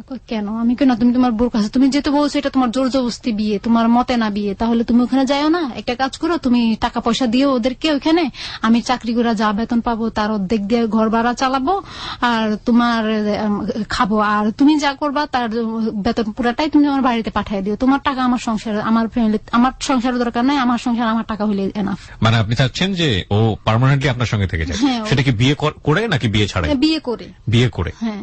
তারপরে কি বললো আরিফ? পরে আরিফ বললো আচ্ছা ঠিক আছে। তো বিদেশ আর যাইতে পারলাম না। তো বিদেশের ওই যা সালাউদ্দিন ভাই বিদেশ যাওয়া বলে যে টাকাটা আমাকে পরে আমাকে 20,000 টাকা দিচ্ছে, তো ওই টাকাটা দিয়া কি করলাম, আমরা দুজন চলে গেলাম চিটাগাং চলে গেলাম বেড়াইতে। ঢাকা থেকে বাসায় তালা দিয়ে চিটাগাং গেলাম বেড়াইতে। মোবাইল কিনলাম একটা, আমি আমার হাতের মোবাইলটা যেটা ছিল সেটা ভেঙে গেছে। পরে আমি মোবাইল কিনলাম একটা, ওই মোবাইলটাও আমাকে চালাইতে দিল না, আমার হাতে নিয়ে নিল, বললো যেটা আমার মার জন্য একটা মোবাইল লাগবে। হ্যাঁ, আমি কোরিয়ান করে পাঠাই দেবো। ঠিক আছে। পরে দুজন ঘুরে ফিরে চিটাগাং থেকে ঘুরে ফিরে আবার ঢাকায় আসলাম। ঢাকায় আসার পরে বাসায় চলতেছে, খুব সুন্দর মতো চলতেছে, খাইতেছি, আমি চাকরি করতেছি। ও বলে কি আমি নাকি চাকরি করলে ও তার মানে ওর সাথে আমার এখন গ্যাঞ্জাম আস্তে আস্তে শুরু হচ্ছে। আজকে ঝগড়া করতেছে, কালকে আমারে মারতেছে, পরশুদিন ঝগড়া করতেছে, এরকম প্রতিদিন আমার সাথে ঝগড়া, প্রতিদিন আমাকে ঝগড়া করে আমার সাথে মারে, প্রতিদিন আমাকে মারে, অনেক মারে। পরে হলো গিয়া ওরা বললাম তুমি আমার সাথে কেন মারামারি করো, তুই ইয়াতে যায় অফিসে যায় তুই বসের সাথে প্রেম করস।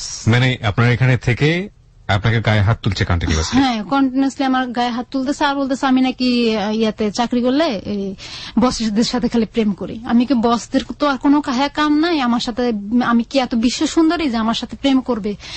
কয় না প্রেম করে, আমি জানি। আমি কই তুমি আন্দাজি কিসের জন্য তার মানে আমার সাথে ঝগড়া করার জন্য এগুলো করতেছো? তো তুমি যে তোমার বউর সাথে বাড়িতে কথা বলো তার জন্য কি আমি তুমি কিছু বলি নাকি? আমি আমার বউর সাথে কথা বলবো না তো কার সাথে কথা বলবো? আমি তো তা ভালো কথা, বউর সাথে কথা বলবো, তো আমার সাথে সম্পর্ক করছিল কেন? কয় তুই তাহলে আমার সাথে সম্পর্ক রেখে আরেক ছেলেদের সাথে কথা বলিস কেন? আমি কই কথা বলছি, আমি তো ডিউটি করতেছি, আমি অফিসিয়াল কাজের জন্য বসদের সাথে কথা বলতেছি, যেহেতু আমি লিডার হিসাবে আমার একটা দায়িত্ব আছে। পরে বলে যে কি না তুই চাকরি করতে পারবি না। তো আমার ওর চাপে আমি চাকরিটা ছেড়ে দিলাম। তো ওই বিদেশে যাওয়ার জন্য শ্বশুর কাছ থেকে যে 42। আপনি চাকরি ছেড়ে দিলেন? চাকরি ছেড়ে দিছি। তাহলে আপনি খাবেন কি, আপনি করবেন কি? তো এখন ও বলতেছে তুই চাকরি করা লাগবে না, আমি তোকে খাওয়াবো। আচ্ছা ঠিক আছে, ভালো কথা, ঘরে বসে যদি আমার 5টা পাই আমি, তাহলে আমার সমস্যা কোথায়? পরে ও কি করছে, ওই 42,000 টাকা ওর শ্বশুরের কাছ থেকে আনছে, আমি জানতাম না, পরে শুনছি। তো ও ঘরে ব্যাগ থেকে টাকা বের করে আর বাজার করে, প্রতিদিন বাজার করে, প্রতিদিন মার্কেটে যায় একটা গেঞ্জি কিনে, আবার যখন দোকানে বাজারে যায় তখন আধা ঘন্টা ধরে ওর মোবাইল ওয়েটিং থাকে। তো ও যখন বাজারে যায় তখন আমি আমার ফোন দিয়ে মোবাইল ট্রাই করি, আধা ঘন্টা পর্যন্ত মোবাইল ওয়েটিং, 2 বেলা, সকালবেলা বিকালবেলা 2 বেলা। পরে আমি আমার মাথার টেনশন গুলো 2 বেলা কার সাথে এতক্ষণ কথা বলে, এতক্ষণ তো বাড়িতে কথা বলবে না, 2 বেলা আর ওর বউর সাথে কথা বলে 2-3 দিনে একবার কথা বলে, তাহলে তো এতক্ষণ কার সাথে বলে? আমার মাথার ভিতরে একটা টেনশন ঢুকে গেছে। পরে আমি ও বাসায় আসার পরে একদিন রাতে 3টা বাজে টিভি কিনে আনছে, বাসায় আসে টিভি কিনে খেলা দেখতেছে। তো আমি ঘুমিয়ে পড়ছি, হঠাৎ করে ঘুমার থেকে চোখ ছুটে গিয়ে দেখি যে আমার পাশে নাই। পাশে নাই, ও আমার পাশে নাই, বাসার বারান্দায় দাঁড়ায় দাঁড়ায় কার সাথে জানি মোবাইলে কথা বলতেছে। তখন রাতে 3টা বাজে, 3:56 বাজে। আমি ঘড়ির টাইম দেখলাম, তখন 3:56। এত রাতে কার সাথে কথা বলে? এত রাতে তো কার সাথে কথা বলার কথা নয়। তো আমি আবার তখন উঠে দেখলাম যে কথা বলতেছে, খুব আস্তে আস্তে কথা বলতেছে, আমি শুনি নাই কথাগুলা। পরে আমি আবার ওরা দেখে আমি আবার যে শুয়ে রয়েছি, ঘুমের ভান্দরা চুপ করে শুয়ে রয়েছি। ও কথা শেষ হয়েছে আর 5 মিনিট 32 সেকেন্ড কথা বলছে। কথা শেষ হয়েছে আর ও যা শুইছে, শোয়ার পর সাথে সাথে ওর ঘুম চলে আসতো। ও কি করছে, আমি ঘুম থেকে শোয়া থেকে উঠছি, উঠে ওর মোবাইলটা চেক করছি, দেখি যে একটা মেয়ের একটা নাম্বার। তো নাম্বারটা আমি ওই নাম্বারটা সুন্দর করে দেয়ালে লিখে রাখছি, কোথাও খাতায় লিখে রাখলে ও দেখতো। পরে আমি দেয়ালে লিখে রাখছি। পরের দিন সকালবেলা ও যখন বাজারে গেছে, সকালবেলা আমি ওই নাম্বারে ফোন দিচ্ছি। নাম্বারে ফোন দিয়ে দেখি যে চিটাগাং ছাগলনাইয়া নামে একটা জায়গা আছে, ওই জায়গার একটা মেয়েটার নামটা আমি জানি না, মেয়েটার নামটা আমাকে বলো না। মেয়েটার আরেকটা মেয়ে আছে, মেয়েটার হাজবেন্ড বিদেশ থাকে। তো ওই মেয়েটা, আমি এই তুমি কে? কয় আপনি কে? আমি কই তুমি আমার হাজবেন্ডের সাথে কিসের কথা বলো? রাতের 3টা বাজে কিসের কথা বলো? তোমার কি জামাই নাই? হ্যাঁ আমার বিয়ে হয়েছে, আমার হাজবেন্ড আছে বিদেশ থাকে। আমি কো জামাই বিদেশ থাকে, তার জন্য তুমি এগুলো করো? তুমি আমার হাজবেন্ডের সাথে কিসের কথা বলো? কয় কি এত আপনার হাজবেন্ড? আমি কি তুমি তার সাথে কথা বলো? সে কয় তার নাম কি? আমি কি আরিফ? কয় তার নাম তো আরিফ না, আমি যার সাথে কথা বলো তার নাম তো রাফি। আমি কি রাফি মানে কালকে 3টা বাজে তুমি কথা বলো না? এই নাম্বারটা দিয়ে কথা বলো না? হ্যাঁ। তো আমি কার সাথে? রাফির সাথে কথা বলছি। আমি কি রাফি নাও না আরিফ? ওর আর বাড়িতে একটা বউ আছে, আমি ওর দ্বিতীয় বউ। এই কথাটা মেয়েটার কাছে আমি বললাম। তুমি পরে মেয়েটাকে অনেক গালাগালি করলাম, তুমি আমার মেয়ে, তুমি একটা বেয়াদব মেয়ে, তুমি আমার হাজবেন্ডের সাথে যদি কথা বলো তো তোমার খবর আছে। পরে মেয়েটাকে অনেক ধুমকি টুমকি দিলাম। পরে আবার দেখি যে কথা বলতেছে মেয়েটার সাথে, ও কথা বলে, কন্টিনিউসলি কথা বলা যায়। পরে আমি একদিন মেয়েটারে বললাম যে আসলে কি তুমি কি মানুষ নাকি আরো কিছু? একটা সংসার কিভাবে ভাঙো? কয় দেখেন আমি আপনার হাজবেন্ডকে ফোন দিই না, আপনার হাজবেন্ডই আমাকে ফোন দেয় রাতের 12টা নাই 1টা। এই যে আপনার সঙ্গে থাকা শুরু করার কতদিন পরের এই ঘটনা? এটা প্রায় সপ্তাহখানিকের পরের ঘটনা। সপ্তাহখানিকের মধ্যে এই ঘটনা ঘটে গেছে। প্রিয় শ্রোতা, আমরা এই জায়গাটায় ছোট্ট একটা বিরতি নিতে চাই। আপনারা সবাই শুনছেন close up presence hello 8920 ABC radio FM 89.2 এ। আমি আরজে কিবরিয়া রয়েছে আপনার সঙ্গে, এবং আজকে এখানে পারভিনের জীবনের গল্প শুনছেন।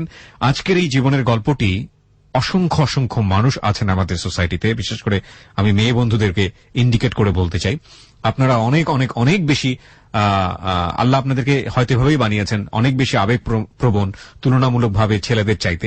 এবং এই আবেগের বশবর্তী হয়ে একটা মানুষ নিজের জীবনের জন্য কত বড় ভয়াবহ দুর্ঘটনা ঘটিয়ে ফেলতে পারে, তার একটা অসম্ভব অসাধারণ উদাহরণ হবে আজকের এই জীবনের গল্প। আমরা একের পর এক দেখতে পাচ্ছি যে জীবনে অনেকগুলো টানাপোড়েনের মধ্য দিয়ে যাচ্ছে আজকের এই অতিথি, যিনি পারভিন। মেনে নিচ্ছে, মানতে পারছে অথবা পারছে না, তারপরও এক ধরনের খড়কুটো নিয়ে বসবাস করে বেঁচে থাকার একটা অদম্য ইচ্ছা। নিঃসন্দেহে সে অবশ্যই আরিফকে ভালোবাসত, নইলে সে জায়গা দিত না। এবং আরিফের বিবাহিত জীবন জানার পরেও তার মেনে নেওয়ার পেছনে অন্যতম একটা কারণ ছিল সে নিজেও বিবাহিত। ওই মেয়েটার সাথে আমার কথা হলোর পরে মেয়েটা বললো যে এরকম। পরে আমি আরিফকে বললাম যে দেখো তুমি এরকম কেন করতেছো, তোমার কি আমাকে দিয়ে হচ্ছে না? কই আমি মেয়েটার সাথে কথা বলতেছি না, কোনো মেয়ের সাথে আমি কথা বলতেছি না। আমি তাহলে এটা কি? এমনি আমার কাছে ফোন দেয়। আমি কি মেয়েটা তোমার কাছে ফোন দেয় না, তুমি মেয়েটার কাছে ফোন দাও, তাহলে একটা প্রমাণ হয়ে যাক। ওকে। পরে বলতেছে কি প্রমাণ? আমি কই তাহলে মেয়েটার কাছে এখন আমি ফোন দেই। আমি মেয়েটার কাছে ফোন দিতে গেছি, ঠিক সেই সময় সে আমাকে একটা থাপড় দিলাম। আপনি আমাকে একটা জিনিস বলেন, যে আপনাকে বিয়ে করেনি, কন্টিনিউয়াসলি ভাবে অত্যাচার করছে, চাকরি থেকে ভাগাই নিয়ে আসলো, সেটাও আপনি মেনে নিলেন। এগুলো অত্যাচার আপনি কেন মানতেন ওর? এগুলো অত্যাচার আমি মানতাম, তাকে অনেক ভালোবাসতাম। আপনি মেনে নিলেন। এগুলো অত্যাচার আপনি কেন মানতেন ওর? এগুলো অত্যাচার আমি মানতাম, তাকে অনেক ভালোবাসতাম, অনেক এতটাই ভালোবাসতাম যে আমি আমার নিজের চেয়ে ওকে বেশি ভালোবাসতাম। আমি that is the ultimate true answer. প্রিয় শ্রোতা, যাকে মানুষ ভালোবাসে তার শত অন্যায় চোখে পড়ে না, কেন জানি পড়ে না। কিন্তু কথা হচ্ছে অন্যায়েরও একটা লিমিট থাকে। লিমিটলেস অন্যায় সত্যি সত্যি কি ভালোবাসাকে বাঁচিয়ে রাখতে পারে শেষ পর্যন্ত? চলুন দেখা যাক। বলুন তারপর। পরে ও আমাকে অনেক ওয়ালের সাথে বাড়ি দেওয়ার পর আমি চেঞ্জলেস হয়ে গেছি। পরে চেঞ্জলেস হওয়ার পরে ও আমাকে হুশ করছে, হুশ করার পর আমার কিচ্ছু মনে নাই। ওর আগে যে ও আমাকে কি করছে আমার কিছুই মনে নাই, কিভাবে আমি এভাবে হয়েছে সেটা আমার কিছুই মনে নাই। আমি শুধু এতটুকু আমার খেয়াল আছে যে আমার মাথার উপর পাড়াই ধরছিল। মাথার উপর পা রেখেছিল? মাথার উপর পা দিয়ে উঠে দাঁড়াইছিল, এটাও আমার মনে, এতটুকু আমার মনে আছে। পরে আমি বললাম যে আমি নিচে শুয়ে, পাকার ভিতরে শুয়ে রয়েছি কেন? তুমি পড়ে গেছিলা। তারপরের দিন ও বাড়িতে এসছে, আমাকে বলতেছে কি আমি একটু মোহাম্মদপুর যাবো। আমি কেন? কয় আমার এক বন্ধু আসে, ওর সাথে দেখা করবো। ঠিক আছে যাও। ও মোহাম্মদপুরের কথা কয়ে ও চলে গেল বাড়িতে। ওর বাড়ির সবাইকে বলে দিল কি ক্যান্সেল হয়ে গেছে, ওর ভিসা চলে আসছে। পরে বাড়িতে গেল, ওপেনলি ভাবে বাড়িতে গেল। বাড়িতে 4 দিন ছিল ওর বাড়িতে। আমি বলতেছি কি তুমি আসতেছো না কেন? বলে যে আমি তো এখানে আসে বন্ধু বান্ধব আসতে দিতেছে না। পরে আসার পরে আসতে আসতে রাতের 12টা বাজে গেছে। এর মধ্যে রোজা চলে আসলো। একটা রোজাও ও থাকে না, আমাকে থাকতে দেয় নাই। পরে রোজার ঈদ গেল, কাপড় চোপড় নিজে কিনলো, ও আমাকে কাপড় চোপড় কিনে দিল না। ওর কাপড় চোপড় কিনা আবার ওর মেয়ের জন্য কাপড় চোপড় কিনা বাড়িতে পাঠিয়ে দিল। পরে সুন্দরভাবে ঈদ কাটলো। ঈদ কাটার পরে বলছে কি তুমি এখন কি করবা? এর মধ্যে ও কি করছে, মেয়েটার সাথে সম্পর্ক না, মেয়েটার সম্পর্কে আপনি জানতে পেরেছেন ততক্ষণে যে মেয়েটা আসলে কোন মেয়েটা, কোথায় থাকে, কি অবস্থা, নাম কি? মেয়েটার কাছ থেকে আমি সব জানা ফেলাইছি। মেয়েটা চিটাগাং যাওয়ার সময়, ফেনী পার হয়ে চিটাগাং যাওয়ার সময় ছাগলনাইয়া নামে একটা জায়গা আছে, ওইখানে থাকে। হ্যাঁ, তো আমি বললাম মেয়েটার সাথে ওর কন্টিনিউ এখনো চলতেছে প্রেম। ওর ঝগড়া হয়ে আমি 25টা ঘুমের ট্যাবলেট একসাথে খাওয়া ফেলাই। খাওয়ার পরে আমি সেন্সলেস হয়ে পড়ি। প্রায় 20 মিনিটের মধ্যে আমি সেন্সলেস হয়ে পড়ার পরে আমি আর কি হয়েছে জানি না। পরে আমার হসপিটাল নিয়ে গেছে। হসপিটাল নিয়ে যাইয়া আমার ওয়াশ করাইছে। ওয়াশ করাই বাসায় আনছে। আমি 2 দিন পরে আমার হুশ আসছে। ও বলতেছে ঠিক আছে বাড়িতে যাই, আমি ঘুরে আসি, কয়েকদিন থেকে আসি, ফ্রি হয়ে আসি সবার সাথে। বাড়িতে গেছে। বাড়িতে যাওয়ার পরে ও আর আসতেছে না। তখন ও যখন চলে গেছে 3-4 মাস হয়ে গেছে, ও আসতেছে না। পরে আমি চাকরি করতেছি হঠাৎ করে। আপনি তো তখন চাকরি ছেড়ে দিয়েছেন, আপনার আবার কিসের অফিস? ও যে বাড়িতে যাবে 3-4 মাস চলে গেছে, ও আর আসতেছেই না। তখন কি মানে সেটা বুঝলাম, কিন্তু আপনি তাহলে কিসের অফিসে গেছেন? ও আমি আবার গার্মেন্টস চাকরি নিচ্ছি। ওই সময়টাতে আপনি আবার গার্মেন্টসে কাজ আবার গার্মেন্টসে চাকরি নিচ্ছি। আমি এভাবে বাসা ভাড়া বাইরে গেছে, 2 মাসের বাসা ভাড়া অলরেডি জমা হয়ে গেছে। কারণ আমি বলতেছি কি ব্যাপার, এভাবে তো চলে তো আমার এখান থেকে বের করে দিবে মানুষ, বাড়িওয়ালার বের করে দিবে, আমি কোথায় থাকবো? পরে আমি চাকরি নিলাম। চাকরি নেওয়ার পর ওর সাথে একসময় লাঞ্চে ঝগড়া হলো। ঝগড়ার পরে আমি ঘুমের ট্যাবলেট খেয়ে ফেললাম 10টা। মানে আপনি জানতেন ওর একটা বউ আছে, আপনি জানতেন যে ওর ক্যারেক্টার একটু ঝামেলা আছে, আপনি থাকা অবস্থায় আর একটা মেয়ের সঙ্গে এরকম করছে, ওর বউকে একসাথে ও ব্লাফ দিচ্ছে, আপনাকে দিচ্ছে, আর একটা মেয়ের সাথে আপনি ওকে হাতে নাতে ধরেছেন, তারপরও আপনি ওর জন্য এরকম করছেন? হ্যাঁ, তারপর আমি জানি না কিসের জন্য আমি ওর প্রতি এতটা আগ্রহ হয়ে গেছি, এতটা বেশি ওর প্রতি এত বেশি আমি ইমোশনাল হয়ে গেছি। That's really happen in love, প্রিয় শ্রোতা। একজন মানুষ যখন একজন মানুষকে লাভ করে তখন তার ভুলগুলো তার চোখে পড়ে না, অন্যায়গুলো তার চোখে পড়ে না। এটা হ্যাপেন। এটা শুধুমাত্র ওর জীবনে সত্য নয়, যারা শুনছেন তারা হয়তো খুব সহজেই সমালোচনায় বিততে পারবেন, কিন্তু এটা ঠিক যে আপনি নিজেকে দেখেও প্রশ্ন করে দেখেন, এবং এরকম মানুষ হয়তো আপনার চারপাশেই রয়েছে যারা ভালোবেসে একের পর এক অন্যায় এবং ভুলগুলোকে মেনে নেয়, কিন্তু সেটার একটা শেষ বোধহয় থাকে। ওকে, বলুন তারপর। পরে আরিফ বলতেছে কি ও চায়, আরিফ উল্টা রানীকে বলতেছে কি যে ও চায় আমার সাথে সারাদিন ফোনে কথা বলার জন্য, ও চায় আমি ওর পাশে আমি সারাক্ষণ বসে থাকি। এটা কি আমার সম্ভব? আমার তো একটা বউ আছে, আমার তো বাচ্চা আছে, ওটাও জানে না, তাহলে ও এমন কেন করে? আরিফ উল্টা আমার দোষ দিতেছে ফোনের মধ্যে রানীর কাছে। তো রানী কাটা দেওয়ার পরে রানী বলতেছে কি দেখ উল্টা আরিফ তোর নামে বদনাম করতেছে, তাহলে তুই ওর জন্য এমন কেন করতেছিস? আমি এত কষ্ট বুঝি না, তোর আরিফ রায় না দে আমার কাছে। পরে আরিফ আবার ফোন দিছে, রানী বলতেছে তুই তাড়াতাড়ি আচ্ছা ঠিক আছে আমি পরের দিন আসতেছি। তা আরিফ আমার এগুলার পরের দিন আসলো। আসার পরে অফিসে আমার একটা পুরো বদনাম হয়ে গেছে, আমি এটা করছি যে ও এমন করছে, ও একটা লিডার হয়ে কোয়ালিটির একটা লিডার হয়ে যদি এমন করে তাহলে ওর আন্ডার যারা চাকরি করে তারাও কি করবে? পরে একটা বদনাম হয়ে গেছে আমার। আমি অফিসে আর যাই আমার তার মানে মুখ দেখাতে পারতেছি না, এমন একটা অবস্থা হয়ে গেছে। পরে আমি ও আরিফ আসছে, আয়সা বলতেছে তুমি এমন করতে পারো না। পরে আমি আবার কি করছি, ও যখন আসতেছে না, আসতে দেরি হইতেছে, পরের দিন আসতে বলতেছে, আমি কেন আজকে আসবে, আমি কি করছি আবার ব্লেড দিয়ে আমার হাত রাখছি, হাত আইকে একদম অনেকটা আঁকছি, মানে এই যে দাগগুলো এখনো আছে আমার হাতের মধ্যে অনেকটাই আঁকছি, তার মানে এখানে এমন ভাবে আঁকছি যে পরবর্তীতে আমার এই জায়গাটা পৌঁছে যাওয়া অবস্থা। ট্রিটমেন্ট নিয়ে ভালো হয়েছে। পরে ও আয়সা দেখছে, ও আয়সা দেখায় হালকা চোখের পানি ছাড়তেছে যে তুমি এমন করছো কেন? আমি দেখো আমার পৃথিবী সবকিছু একদিকে, তুমি আমার একদিকে। আমি সব তো ওর বউ কি এটা জানলো যে আপনি এরকম করতেছেন? ওর যে বউ ছিল না, তার কাছে কি খবর এগুলো পৌঁছাতো? না, ওর বউর কাছে খবর এগুলো পৌঁছায় নাই। ওর বউর সঙ্গে আপনি কথাও বলেননি কখনো ওই সময় পর্যন্ত? না, আর কথা বলি নাই। বলুন তারপর। পরে ওর বউ জানতো যে ও ঢাকা চাকরি করতেছে। চাকরি করছে? আমি ওর জিজ্ঞাসা করলাম যে আরজু কি জানে? কয় আরজু জানে আমি ঢাকা চাকরি করতেছি। বউর নাম ছিল আরজু? বউর নাম ছিল আরজু। আরজু জানে আমি ঢাকা চাকরি করতেছি। আমি পরে এক পর্যায়ে ও আমার জন্য কান্নাকাটি করে, কান্দে, চোখের পানি ছাড়ে, বলতে যে কি যে তুমি এমন করো কেন। আমি দেখো তুমি আমার সবকিছু, আমি সবকিছু সবার বিরুদ্ধে যে আমি তোমার কাছে, আমার আত্মীয় স্বজন কেউ চায় না আমি তোমার সাথে সম্পর্কটা রাখি, আমার আত্মীয় স্বজন সবাই আমার বিরুদ্ধে চলে গেছে, কেউ আমাকে দেখতে পারে না এখন, আর শুধু তোমার সাথে সম্পর্ক করছি বলে। আমার মাও আমার সাথে এইবার আইসা দেখে গেল, যা দেখে গেল আমার মা, তা দেখে আমার মা অনেক কষ্ট পাইছে।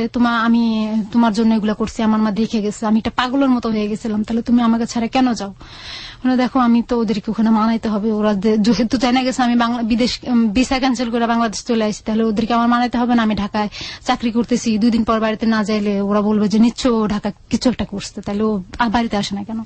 ওদেরকে যেন ওরা যেন বুঝতে না পারে। আমি আচ্ছা কোনোদিন যদি এমন হয় যে আরজু তোমাকে আমার কাছ থেকে নিয়ে গেছে তখন তুমি কি করবে। কয় না, আরজু তোমাকে আমার কাছ থেকে নিতে পারবে না, কারণ আরজু জানবে না যে তুমি আমার জীবনে আসছো। আমি আচ্ছা ঠিক আছে। পরে এভাবে চলতেছে প্রায় বছর। আপনি মেনে নিয়েছিলেন যে ওকে আপনি বিয়ে করবেন না, এভাবেই সংসার করবেন, এভাবেই করবেন। আমি অনেকবার বলতেছি যে তুমি বিয়ে করো আমাকে, কিন্তু তারপরেও ও তো আপনাকে যেহেতু বিয়ে করছে না, সুতরাং আপনি এটা মেনে নিয়েছিলেন। সামহাও ও থাকুক আমার লাইফে, যে কোনো ভাবেই হোক থাকুক। এবং ওর আগের স্ত্রী নিয়েও আপনি কিছু বলতেন না, ওনাকে কি ডিভোর্স দেওয়ার কথা বলতেন আপনি? হ্যাঁ, আমি ওকে অনেকবার বলছি যে তুমি আরজু। ও কি বলতো যে আমি ডিভোর্স দিব? ও বলছে যে না আমি সবকিছু ত্যাগ করতে পারবো, আরজুকে ত্যাগ করতে পারবো না। আমি কেন ত্যাগ করতে পারবো না, কারণ যেহেতু আমার ওখানে একটা মেয়ে আছে, আমার মেয়েটার দিকে তাকায় আমি এটা করতে পারবো না, কারণ আমার মেয়েটা মা হারাবে, বাপ হারাবে, কিরকম দেখাবে। ওটা মেয়ে মানুষ, ছেলে হলে একটা কথা ছিল। আর হলো কি ওর বাপ আমার কাছে অনেকগুলো টাকা পাবে, আমি ওকে যদি তালাক দিতে হয় আমার কাবিনের টাকাটাও দিতে হবে, প্লাস আমি ওর বাপে আমাকে যে টাকাগুলো দিছিল বিদেশ যাওয়ার জন্য প্রায় 3-4 লাখ টাকা দিয়ে দিচ্ছে, ওগুলো দিতে হবে। তা আমি ওকেও তালাক দিতে পারবো না, টাকাগুলোও দিতে পারবো না। যেহেতু টাকাগুলো দিতে পারবো না, তাহলে আমি তালাকও দিতে পারবো না। আচ্ছা ঠিক আছে, তাহলে টাকা যখন হবে তোমার হাতে তখন তুমি ওকে দিও, তালাক দিও। আচ্ছা ঠিক আছে, দিবনি। এভাবে চলতেছে। ওদের সম্পর্ক ভালো ছিল না, স্বামী স্ত্রীর সম্পর্ক ভালো। ও আমাকে বলতো যে ওদের সম্পর্ক ভালো ছিল না, ওর বউ নাকি ওকে টাচ করতে দিত না, ও নাকি ওর বউর কাছে এভাবে বলছে, মানে সম্পর্ক সামহাও ভালো ছিল না। ওকে, আপনার কাছে সেভাবে উপস্থাপন করেছে। পরে এভাবে চলতেছে প্রায় 2 বছর চলে গেছে এভাবে ঢাকায় একসাথে, আমাদের 2 বছর চলে গেছে। 2 বছর চলে যাওয়ার পরে ও কি করছে, আমার বলতেছে যে এখন তো এখানে এভাবে সম্ভব না, তো একটা কাজ করি, আমি মোহাম্মদপুর যে একটা চাকরি করি। ওই যে হারুনের কথা বলছিলাম, ওই হারুন ছিল আরজুর চাচাতো ভাই। পরে আমি ওর কাছ থেকে শুনলাম যে আমি কোথায় যাবো, হারুনের কাছে। আমি হারুন তোমার কি হয়, সত্যি করে বলো তো। বলে হারুন হয়েছে আরজুর চাচাতো ভাই। আমি তো সজীব, সজীব আমার খালাতো ভাই। আমি কই তো সজীব জানতো না তোমার যে বউ আছে? হ্যাঁ আছে, জানতো। আমি কই তাহলে জানতো, ও আমাকে বলে নাই কেন যে দেয়া তোমার বউ আছে? ও আমাকে বলে নাই কেন? আমি মানা করছি। আমি কই তাহলে হারুন বলে নাই কেন তোমার যে বউ আছে? ওকেও আমি মানা করছি। তাহলে এই 2টা মানুষ জানতো যে তোমার বউ আছে, তাহলে তারা তোমার সঙ্গে আমাকে দেখছে, তোমার সঙ্গে কতটা ফ্রি আমার সেটাও দেখছে, তাহলে আমাকে একটা বারের জন্য কেন বলে নাই যে তোমার বউ আছে? এবং তোমার বউ আমাকে বলে নাই তোমার, তাহলে তোমাদের কি প্ল্যান ছিল? আমাকে নিয়ে কি প্ল্যান ছিল? তোমাকে তো চিন্তামই না, কিসের প্ল্যান ছিল? আমি তো তোমাকে তো আমি চিনতাম না, তোমার আমার বয়সে আমি দেখি নাই কোনোদিন, তাহলে তুমি পরিচয় হওয়ার আগে তাহলে তুমি কেন এটা করলা? তোমাকে আমার প্রথম থেকে ভালো লাগছে তার জন্য। ঠিক আছে, ভাবে চলতেছে। 2 বছর চলে যাওয়ার পরে বলতেছে চাকরি করবো। ঠিক আছে, যাও চাকরি করো। বললো ও চাকরি আর করে না, ও বাড়িতে চলে গেছে, ওর সবকিছু নিয়ে বাড়িতে চলে গেছে। এখান দিয়ে আমি ওই যে ওই চাকরি করতেছি, আজকে অসুস্থ, কালকে অসুস্থ। এর মধ্যে আমি আবার 3বার কনসেপ্ট করে ফেলে, 3বারই ও আমাকে এমআর করায়। আপনার প্ল্যান কি ছিল? আমার প্ল্যান ছিল আমি বাচ্চা নিব। বাচ্চা নেন, বিয়ে তো হয়নি। কারণ আমার খেয়াল ছিল যে আমার একটা ছিল যে আমি যদি বাচ্চা নেই তাহলে ও বাচ্চাটা না অন্তত আমাকে বিয়ে করবে। আর যেহেতু ও যদি বিয়ে করার পরে যদি বলে যে এই মেয়েকে আমি চিনি না, তাহলে আমার প্রথম প্রমাণ হয়েছে আমার বাচ্চা। এটাই ছিল আমার সবচেয়ে বড় প্ল্যান। তো আমাকে বাচ্চা নিতে দেয় নাই। পরে ও চাকরি করতে চলে আসছে, 2 বছরের পরে চাকরি করতে চলে আসছে। আমি চাকরি করতেছি, হঠাৎ করে আমি অসুস্থ হয়ে যাই। অসুস্থ হয়ে যাওয়ার পরে আমার চাকরি আমি ছেড়ে দিই। আমাকে এখন চাকরি করব না, আমি নিজেকে সুস্থ করব। পরে আমি অফিস করতে পারি না, আজও গ্যাপ দেই, কালো গ্যাপ দেই, তো আমাকে কয়দিন ছুটি দিবে এভাবে? চাকরি ছেড়ে দেই। পরে বাসা ভাড়া জমে গেছে, 4 মাসের ভাড়া জমে গেছে। বাকি দোকানে প্রায় 9,000 টাকার মতো হয়েছে বাকি করতে করতে। এই সময়টাতে ও থাকে না আপনার সঙ্গে? না, ও থাকে না। তো সবাই বলতেছে কি যে তোর স্বামী তোরে ফালাইয়া চলে গেছে। সবাই বলতো, এটা চারপাশের লোকজন জানতো আপনার হাজবেন্ড? হ্যাঁ, হাজবেন্ড তোকে ফালাইয়া চলে গেছে, 2 দিন থাকছে, থেকে চলে গেছে। তার মানে ও আসছে মধু খাওয়ার জন্য, এইভাবে বলছে যে মধু খাওয়ার জন্য আসছে, তারপরে চলে গেছে।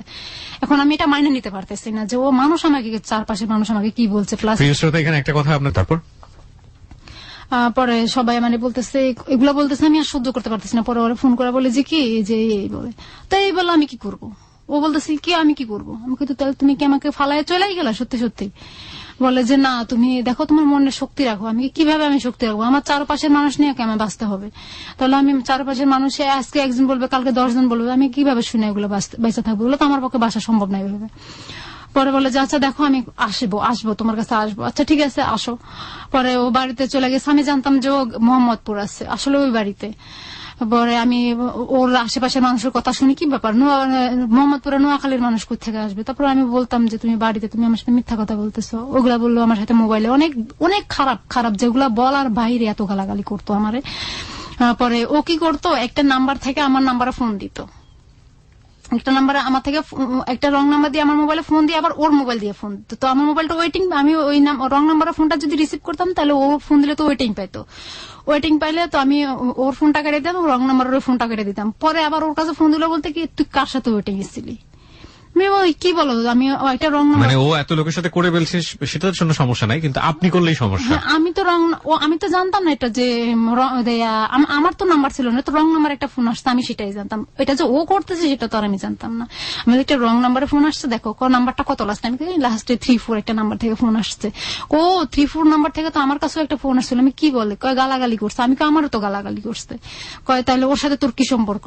তুই নিশ্চয়ই গুন্ডা টুন্ডা ধরেছিস আমার জন্য। কি পাগলের মতো কথা বলো? তোমার সাথে তোমার জন্য আমি কিসের জন্য গুণা ধরবো? আর আমি যাকে ধরাবো সে তোমাকে আমাকে গালাগালি করবে কেন? তোমাকে না করবে তাহলে গালাগালি?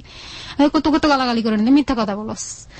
তারপর ও কি করে বিভিন্ন নাম্বার থেকে আমার কাছে ফোন আসলে, যখন বিভিন্ন নাম্বার থেকে আমার কাছে ফোন আসে ঠিক তখন ওই মুহূর্তে ও ফোন দেয় আমারে।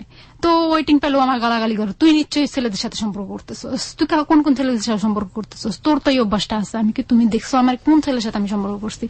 তুমি যখন আমার সাথে ছিলা তখন দেখছো আমি কোন ছেলের সাথে হাইসা কথা বলতে? এমনি তো কথা বলা দূরের কথা, আমি হাইসাও তো কারোর সাথে কথা বলি না। তুমি কিভাবে বলো এগুলা? তোকে আমি বিশ্বাস করি না, তোরা গার্মেন্টসের মেয়েরা এমনই। গার্মেন্টসই, তুই যে গার্মেন্টসের মেয়ে সেটা প্রমাণ করে দিলি আমারে। এভাবে বললাম কিন্তু গার্মেন্টসের মেয়েরা কিন্তু খারাপ না, যারা খারাপ করে তারা বাইরে যেয়ে করে। গার্মেন্টসে আর খারাপ যদি করার ইচ্ছা থাকে বাইরে যাই করতে পারে, গার্মেন্টসে করার দরকার হয় না। আর গার্মেন্টসে খারাপই করতে পারে না, কারণ তুই আমাগুলো শিখাইস না। আমি কই তোমাকে কি শিখাবো, তুমি তো সবকিছুই জানো। পরে ও এরকম করতেছে। পরে কি করলাম, আমি বাসা ছাইড়া দিলাম। বাসা ভাড়া দেওয়া হয় নাই, কিন্তু 8,000 টাকা বাসা ভাড়া, ওখানে 9,000 টাকা বাকি ভাড়া। আমি কি করলাম, বাসায় মাল জিনিস সব রাইখা ওর ব্যাগে যে কাপড় চোপড় ছিল, ওর কাপড় এক ব্যাগ কাপড় চোপড় আমার ঘরে ছিল, আর কিছু কাপড় চোপড় নিয়ে চলে গেছে। ওর ব্যাগের কাপড় চোপড় আমার ব্যাগে যা যা দরকারি লাগে আমি ওগুলা নিয়ে রাতে ফজরের আজান দিছে তখন ওখান থেকে বের হয়ে গেছি। তখন ওখান থেকে বের হয়ে গেছি, বাড়িওয়ালারা সবাই কেউ জানে না। আমি ঘরে তালা মেরে চাবিটা ওখানে পাশে ঝুলাই থুয়ে আমি চলে গেছি। আমার ঘরে অনেক মাল জিনিস ছিল, ওগুলো সব থুয়ে আমি চলে আসছি আমার ধানমন্ডিতে চলে আসছি আমার মামার বাসায়। ছোট মামার বাসায়, ওখানে মামি আছে মামা আছে, ওখানে চলে আসছি। ওদের ঘর ভাড়াটা কিছুদিন আমার ফোন অফ করে ফেলছি। আমি নতুন একটা সিম ছিল ওইটা লাগাই, ওই নাম্বারটাও আরিফ জানতো, ওই যেটা সবাই জানতো ওইটা বন্ধ করে ফেলাইছি। ফেলায় আমি চলে আসছি, ওদের ভাড়াটা কিছুই দেয় নাই। কয় মাসের ভাড়া বাকি ছিল? 4 মাসের ভাড়া বাকি ছিল। আচ্ছা, ওকে। 4 মাসে তো পরে ওখানে আবার 9,000 টাকা ঘর ভাড়া ছিল। এগুলো সব মিলে ফালায় তুই আমি চলে আইসি। চলে আসার পরে তো ওই যখন এখান দিয়ে আবার একটু রেখে গেছি, তা ও যখন আমি এরকম দেনার ভিতরে পড়ে গেছি তখন ও আমাকে ফোন করে বলতেছে কি কিডনির ব্যাপারে একটা কথা বললাম। কি বলবো, দেখো কিডনি কিনবি নাকি? কার কিডনি বিক্রি করবা তুমি? যে কার কিডনি, দেখো আমারটা বিক্রি করবো। আমি তোমার পজিটিভ কি পজিটিভ বি পজিটিভ। আমি কি, দেখো তুমি পুরুষ মানুষ, তুমি কিডনি বিক্রি করো না, তোমার কাজ করে খাইতে হবে। আজকে যদি তুমি কিডনি বিক্রি করার কথা কেন বলতো? ও যে অনেক দেনা, অনেক ঋণ, ওর শ্বশুরের যে টাকাগুলা পাবে ওগুলা দেওয়ার জন্য। তারপরে আরেকটা লোকের কাছ থেকে ও 1,80,000 টাকা নিচ্ছে। বাবলু নামের একটা লোকের কাছ থেকে 1,80,000 টাকা নিচ্ছে, ওই যে বলতো যে ও বিদেশ পাঠাবে। ও ইয়াতে চাকরি করে, কি বিদেশ পাঠায় যে জায়গাটা, ওটার নাম তো আমি জানি না। ওখানে নাকি ভিসার ব্যবসা করে, যে দালাল যাকে বলে, বিদেশের দালাল যাকে বলে, ও নাকি ওইটার কাজ করে। আসলে মিথ্যা কথা, ওটা পুরাটাই আমার সামনে কথাগুলো বলতো যে বাবলু ভাই আমি আপনাকে ওই বাবলুকে প্রচুর টাকা ঋণ এবং ওটা ও কিডনি বিক্রি করে পরিশোধ করতে চায়। হ্যাঁ, আচ্ছা। পরে দেয়া পরে বাবলুকে বাবলুর কাছ থেকে 1,80,000 টাকা নিচ্ছে এইভাবে করে। তো বাবলুর টাকা দেওয়ার জন্য, ওর শ্বশুরের টাকা দেওয়ার জন্য। হ্যাঁ, এটা আমরা বুঝতে পারছি, এটা ক্লিয়ার হয়েছে। হ্যাঁ, তো আপনাকে বলতো কিডনি বিক্রি, তারপর? হ্যাঁ, তারপরে কিডনি বিক্রি করো। তো এখন আমি বলি যে তুমি কিডনি বিক্রি করো না, একটা কাজ করো, তুমি তো পুরুষ মানুষ, তোমাকে কাজ করে খাইতে হবে। তুমি কিডনি বিক্রি করলে জীবনে কোনোদিন ভারী কোনো কাজ করতে পারবে না, আর কয়দিন পর তুমি অচল হয়ে যাবা। তোমার যদি বাচ্চা কাচ্চা হয় তাহলে তুমি ওদেরকে কিভাবে চালাবো? ওদের তো একটা ভবিষ্যৎ আছে। তাহলে এটা কাজ করি, আমি আমারটা করি। ও আমাকে শুধু এই কথাটাই বললো যে না, তুমি কইরো না, এটা তুমি করলে কেমন দেখাবে। এটাই এভাবে কখনো আপনার সঙ্গে থাকতো না, ও আমার সাথে মোবাইলে বললো এগুলা। কতদিন যাবত ওর সঙ্গে সম্পর্ক নেই? ওর সাথে আমার সাথে শারীরিক সম্পর্কটা না, শারীরিক সম্পর্ক না, আমি বলছি সম্পর্ক বলতে যেটা, যে আপনার সঙ্গে ওর কতদিন যাবত মানে দেখা নেই, দেখা সাক্ষাৎ নেই? প্রায় মাস দেড়েকের মতো ছিল না তখন। মাস দেড়েকের মতো ওর সংসারে গিয়ে, মানে আরজুর কাছে গিয়ে সংসার করছে, এবং যার ওসিলায় আপনি বাসা নিলেন, সে বাসা ভাড়া না দিতে পেরে আপনি রাতের অন্ধকারে আপনি পালিয়ে গেলেন বাসা থেকে। তো সেই লোক আপনাকে কিডনি বিক্রির কথা বলছে, আপনি তার ধার দেনা পরিশোধ করার জন্য আপনি নিজে কিডনি বিক্রি করার কথা বলছেন। কেন বলছেন? কারণ ও আমাকে কান্নাকাটি করতেছে অনেক আমার কাছে, যে দেখো তুমি যদি ধার দেনাগুলো দেওয়া হয়ে যায়, আমি এগুলো সব কিছু ফলায় থুয়ে তুমি আর আমি কোথাও এক জায়গায় চলে যাবো, যাই চাকরি বাকরি করে, তুমি তো যখন গার্মেন্টসে চাকরি জানো, তাহলে চাকরি বাকরি করে খাবো। ও আমাকে যে মোবাইলে এত কথা বললো, এত গালাগালি দিল, সেটাও আমি আর মনে রাখতেছি না। আমি বলতেছি সে করতেই পারে, ভুল স্বাভাবিক। লাভ রানস ব্লাইন্ড, ভালোবাসা অন্ধ, কিন্তু সেই অন্ধত্ব কত ভয়ঙ্কর হতে পারে সেটা আরেকটু সামনে। আমরা ছোট্ট একটা বিরতি নিব আরো একবার। আপনারা সবাই শুনছেন close up presence hello 8920 ABC radio FM 89.2 এ। আমি আরজে কিবরিয়া রয়েছে আপনার সঙ্গে, এবং পারভিন আছে এই মুহূর্তে স্টুডিওতে। তাকে দেখার জন্য আপনারা চলে আসতে পারেন আমাদের ফেসবুক পেজ। তারপর বললো যে ঠিক আছে তুমি করো এটা। কত সালের কথা এটা মনে আছে? আজকে কত? আমার মনে নাই, প্রায় মনে হয় 2013-তে হবে, 2013 সালের দিকের কথা। আচ্ছা, পরে ও বলতেছে যে এগুলো তুমি করবা, কিভাবে করবা, এটা তুমি কোথায় যাবা, কার কাছে যাবা, কিভাবে করবা। তার মানে একটা স্বাভাবিক। ও এতটা সিরিয়াস দিয়ে বলতেছে না আমাকে, আমি তো বুঝতে পারতেছি ও এতটা সিরিয়াস দিয়ে বলতে পারতেছে না আমাকে। তবুও আমি করতেছি যে ঠিক আছে, ওর দেওয়ার জন্য আমি করবো, যেহেতু ও আমাকে নিয়ে বলতেছে সংসার করবে, পুরো বাকিটা জীবন আমাকে নিয়ে কাটাবে। তো আমি সেই অনুযায়ী একটা চৌরাস্তা একটা ডাক্তারের কাছে গেলাম। তো চৌরাস্তা ডাক্তারের কাছে গেলেন মানেটা কি? মানে আপনি তার পরের দিনই যোগাযোগ করা শুরু করে দিয়েছেন কিডনি বিক্রি করার জন্য? আপনি জানতেন কিডনি কি জিনিস? না, আমি জানতাম যে কিডনি শরীরের একটা অংশ, এবং এটা অনেক ক্রিটিক্যাল একটা জিনিস, যেটা পরে আমি ওই ডাক্তারের কাছে গেলেন। হ্যাঁ, ডাক্তারের কাছে গেলাম। তো ডক্টর কি করলো যে আমাকে বললো যে তোমার ব্লাড গ্রুপ চেক করা লাগবে। আপনি কোন ডাক্তারের কাছে গিয়েছিলেন? ডাক্তারের নামটা মনে করতে পারবেন? ইভেন ডাক্তারের নাম মনে না করলেও চলবে। মানে আপনি যখন ডাক্তারের কাছে গিয়ে বললেন যে আপনি কিডনি বিক্রি করতে চান, আমি সরাসরি কিডনি বিক্রি করবো এই কথা বলি নাই। তাহলে আপনি কি বলেছেন? আমি বলছি যে আমি একটু ব্লাড টেস্ট করবো, এই কথাটা বলছি। ফার্স্ট আপনি ব্লাড টেস্ট করতে গেছেন? আচ্ছা, তারপর? আমি বলছি যে ব্লাড টেস্ট করবো। ঠিক আছে, ব্লাড টেস্ট করবো, একটু বসো। সামনের রুমে বসাইছে, রিসেপশনের সামনে বসাইছে। বসানোর পরে উনি একটা ভিতরে একটা এক্সরে একটা রুম ছিল, তো ওই রুমের ভিতরে গেছে, ওখান থেকে আবার আসছে। ওখানে আইসা আমাকে বলতে চলো ওই রুমে চলো। হ্যাঁ, ঠিক আছে বল। ওই রুমে নিয়ে গেল, আমাকে নিয়ে বললো যে কি বলো এখন বলো। তো উনি আমার দিকে তাকাইতেছে বারবার, এমন ভাবে তাকাইতেছে আমি বুঝতে পারতেছি উনি খারাপ নজরে তাকাইতেছে আমার দিকে। পরে আমি বলতেছি আমি একটা কথা বলবো আপনার সাথে। কি কথা? আমি দেখেন আমার তো একটু সমস্যা। মিথ্যা কথা বললাম যে আমার বাবার তো ক্যান্সার হয়েছে, তো আমার চিকিৎসার জন্য টাকা লাগবে, অনেক টাকা লাগবে, তো আমি একটা কিডনি বিক্রি করবো। এই কথাটা তুমি এখানে বলছো, আর কোথাও বলো না, পুলিশ পেলে তোমার ধরে নিয়ে যাবে। উনি দেখেন আমার কিচ্ছু করার নাই। আর বলে যে তাহলে তুমি এটা ছাড়া আর কোনো কাজ? আমি কোনো আর কোনো কাজ আমার দ্বারা সম্ভব না, আমি এটাই করবো।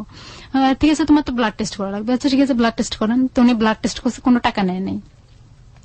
বিনিময়ে উনি আমার সাথে ফিজিক্যালি রিলেশনটা করতে চাইছিল। মানে এভাবে আপনাকে ডিরেক্টলি অফার করেছে? হ্যাঁ, ডিরেক্টলি অফার করেছে। পরে ডক্টর ডিরেক্টলি অফার করে যে ওনার সাথে আমি ফিজিক্যালি রিলেশন করার জন্য। আমি অসম্ভব, এটা আমার দ্বারা সম্ভব নয়। তাহলে তুমি কিভাবে কি করবো?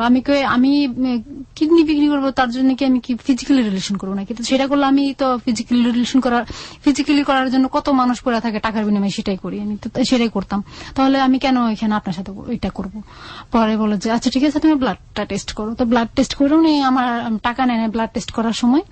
তো আমি ওইটা কি করছি, ব্লাড টেস্ট করা বিকালে তুমি রিপোর্টটা নিয়ে যাবো। পরে আমি চলে আসছি, বাসায় চলে আসার পরে আরিফের সাথে আমার কথা হলো, আমি বললাম যে আমি ব্লাড টেস্ট করাইছি। তো ঠিক আছে, ভালো করছো, ব্লাড টেস্ট করা হয়েছে, এখন তাহলে কি করবা? আমি দেখি কি করবো। তো আমি, আমার হাতে টাকা ছিল না, আমি বললাম আমার হাতে তো টাকা নাই, তাহলে এখন আমি কি করবো? যে তুমি ইয়েতে যাও, যে সরদি হসপিটালে যাও। আমি ওখানে কি করতে যাবো? আমি ওখানে কিডনি হসপিটালে যাও। আমি ওখানে যাই তো বিজ্ঞাপন দিতে হবে। আমি আমার দ্বারা সম্ভব না, আমি বিজ্ঞাপন কিভাবে দেবো? মানে এটা আপনাকে আরিফ বলে দিচ্ছে এবং আপনাকে যা বলছে আপনি সেই কাজগুলোই করছেন? হ্যাঁ, সেগুলোই করতেছি। কেন করছেন? কারণ তাকে আমি অনেক ভালোবাসি, তার ঋণের জন্য। তার ঋণ শোধ করে দেবেন এবং তার সাথে একটা সংসারের স্বপ্ন। হ্যাঁ, সে ঋণ মানে ঋণ শোধ করলে সে তার ওয়াইফকে ডিভোর্স দিয়ে দিবে এবং তারপরে সে আপনার কাছে চলে আসবে। আমার কাছে চলে আসবে। এটা আপনি বিলিভ করেছেন? হ্যাঁ, সেটা আমি বিলিভ করেছি। পরে আমি কি করলাম, সরোয়ারদি হসপিটাল আসলাম। আমার পরে একটা লোকের সাথে আমার কথা হলো। তো বৃদ্ধ লোকটা ছিল, উনি ভালোই ছিলেন। উনি আমার এই কথাটা বলার পরে উনি আমার বললেন যে কি বললেন আপনি? ডিটেইল জানতে চাই। আমি বলতেছিলাম যে আচ্ছা আঙ্কেল, এখানে কিডনি কি বিক্রি করার কথা হয় কোথায়, আর কিনে কোন জায়গা থেকে? তুমি কি করবা? আমি তো কিডনি বিক্রি করবো। কার? আমি কই আমার। তুমি কি পাগল হয়ে গেছো? কেউ যদি তোমাকে কিডনি বিক্রি করার জন্য নেয়, সে তোমার 2টা কিডনি রেখে দিলে তুমি কি করবা? আমার ভিতরে ওই ভয়টাও তখন নাই। আমি বলছি দেখেন আঙ্কেল, আমার খুব বেশি দরকার। কি দরকার? আমি আমার বাবাকে ইয়াতে ক্যান্সার হয়েছে, তো এখন আমি ওটা চিকিৎসা করা লাগবে। মিথ্যা কথা বললাম। পরে কয়ের যে শুনো, এটা এখানে বলছো, আর কোথাও বলো না, তুমি সোজা বাসায় চলে যাও, যেখান থেকে আসছো ওখানে চলে যাও। পরে উনি আমার 50 টাকা দিল। তো আমি আবার গাজীপুর চলে গেলাম। গাজীপুর চলে যায়, ওইখান থেকে আবার এগুলো নিয়ে ট্রাই করতেছি।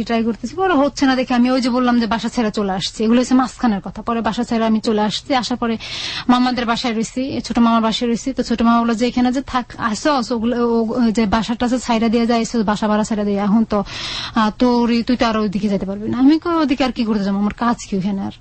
পরে আম্মা বলে কি তোর আরিফ কই? মামা আমার ইনসাল্ট করে বলে যে তোর আরিফ কই? আরিফ কোথায় গেছে এখন? আমি কই না, ও তো বাড়িতে গেছে। ও এর মধ্যে আবার সবাই জানা গেছে ওর যে একটা বউ আছে। আমি আবার সবাই বলে দিছি। বলেও দিয়েছেন সবাই বলে দিছি ওর যে একটা বউ আছে। আর এই যে আপনার আগের হাজবেন্ড, সে আপনার সঙ্গে একেবারে যোগাযোগ করে না? এই সময়ের মধ্যে হয়নি? কোথায় আছে বা কি আসে বিষয়, আমি বাইসে আছে কিনা বা ও বাইসে আছে কিনা, এটা কিচ্ছুই জানি না। আমার মামা বলেছে ঠিক আছে তো বাড়িতে চলে যাও তুমি। আমি বাড়িতে চলে গেছি। এই কিডনির ব্যাপারটা কথাটা ডাক্তারের সাথে বলে ডাক্তারের ফোন নাম্বার নিয়ে নিছি। কোন ডাক্তারের? এই যে ডাক্তারের কাছে ব্লাড টেস্ট করাইছিলাম। আচ্ছা আচ্ছা। ওনার ফোন নাম্বার নিয়ে নিছি।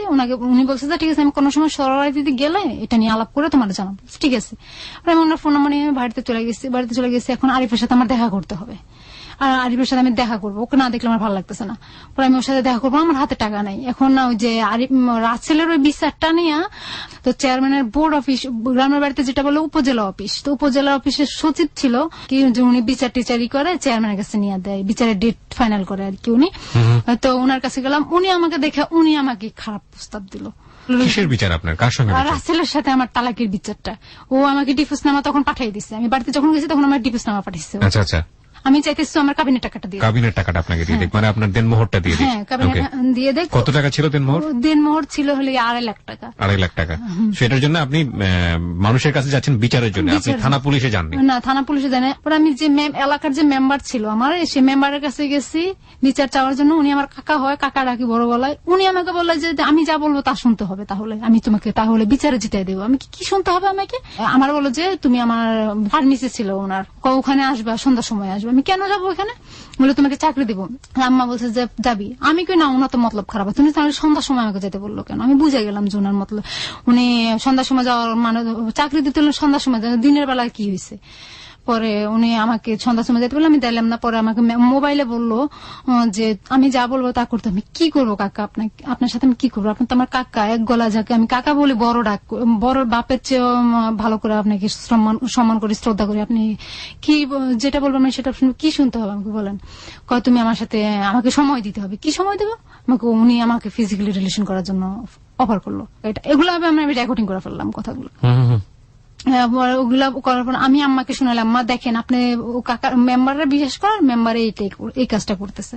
পরে হলো এখন কিডনির ব্যাপারটা হচ্ছে, এখন আরিফ বলতেছে যে আরিফ ঢাকা চলে গেছে। আরিফ বাড়ি থেকে ঢাকা চলে গেছে, মোহাম্মদপুর। ঢাকা চলে আসার পরে ও বলতেছে কি এখন কিডনির ব্যাপারে একটা ট্রাই করতেছে। ও আমার গ্রুপটা জানছে, যায় না, ও ট্রাই করতেছে, বিভিন্ন হসপিটালে যেতেছে, ট্রাই করতেছে এটা নিয়ে। ও নিজেও ট্রাই করছে? হ্যাঁ, ও নিজেও ট্রাই করতেছে। তো আমার বললো যে কি একটা কাজ করো, ঢাকায় আসো তুমি। বাড়ি থেকে ঢাকা আসলাম। আসার পরে ওই যে ও কি করলো, আমারে নিয়ে বসে বসে কিছু লিখলো, আমার গ্রুপ দিয়া আর আমার ফোন নম্বর দিয়া এই যে একটা লিখলো, ও কয়েকটা পোস্টার লিখলো। আচ্ছা। হ্যাঁ, অনেকগুলো হাতে লেখা পোস্টার লিখলো। এখানে একটা ঘাম কিনলো, কেনার পরে ও সরওয়ার্দী কিডনি হসপিটালের অনেকগুলো লাগাইলাম। পোস্টারগুলো লাগালো? হ্যাঁ, ও নিজে হাতে লাগালো? ও লাগাইছে, আমিও লাগাইছি। আপনিও লাগালেন? হ্যাঁ, দুজনই লাগাইছি। ওকে। পোস্টারে কি ছিল ভাষা? কিডনি বিক্রি করতে চাই, কিছু টাকার বিনিময়ে, ফোন নম্বর এত এত, রক্তের গ্রুপ এটা।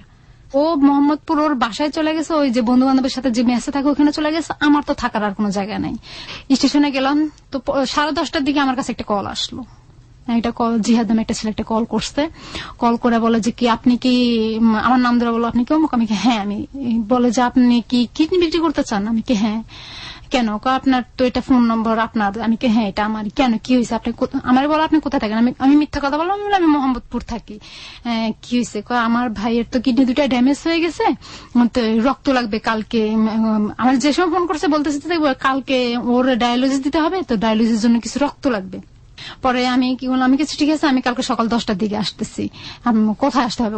শ্যামলী ইয়াতে আলমার কাজুল হসপিটালের পিছনে একটা ইয়ে আছে, কিডনি হসপিটাল, ওটাতে আসেন। তো ওখানে গেছি। আমি আসছি, আইসা তারপর আরিফের খবর দিছি। আমি বলছি তুমি একটু দাঁড়াও, তুমি যে আমার সাথে আসছো, তুমি ও ছেলেটা যেন এটা বুঝতে না পারে, তুমি আমার পিছনে থাকবা, ও কোথায় নিয়ে যায় আমাকে সেটা দেখবা। ঠিক আছে। তো জিহাদ আসাদ গেট আসলো। আইসা আমি কই জিহাদ বললাম, আমি জিহাদ ভাই আপনি একটু আসাদ গেট আসেন, আইসা আমাকে রিসিভ করে নিয়ে যান, আমি তো ওদিকে যাইতে পারতাম না, চিনি না ওদিকে।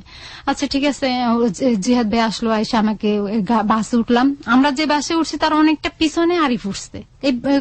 ওই বাসে অনেকটা সিট পরে উঠছে পিছনে। উঠা শ্যামলী নামলাম, নামার পরে ও হসপিটালে গেলাম।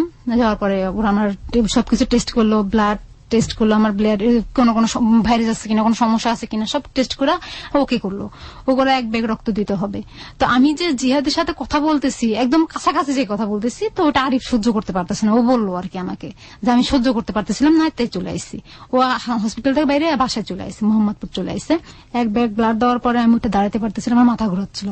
পরে জিহাদ আমাকে ধরলো, ধরে বললো, জিহাদ বললো যে চলেন বাসায় দিয়ে আসি। আপনার রক্তের গ্রুপ যেন কি? ও নেগেটিভ। ও নেগেটিভ। হ্যাঁ। আমার বললো যে কি হ্যাঁ আপনাকে বাসায় দিয়ে আসি। তা আমার তো মোহাম্মদপুর কোনো বাসা নেই, আমি তোকে মিথ্যা কথা বলছিলাম। আমি ঠিক আছে, আপনি আমাকে আসাদ গেট নামায় দিলেই হবে। পরে ও বাসে করে আমাকে আসাদ গেট নামায় দিয়ে আমাকে 2000 টাকা হাতের মধ্যে দিল। তো আমি রিক্সায় করে মোহাম্মদপুর পর্যন্ত গেছি। যার পরে আমি আরিফকে ডাকলাম যে দেখো 2000 টাকা দিয়েছে। তো আরিফ বললো ঠিক আছে চলো আমরা হোস্টেলে যাই। তো হোস্টেলে একটা রুম নিল, ফার্ম গেট একটা হোস্টেল আছে, ওখানে একটা রুম নিল।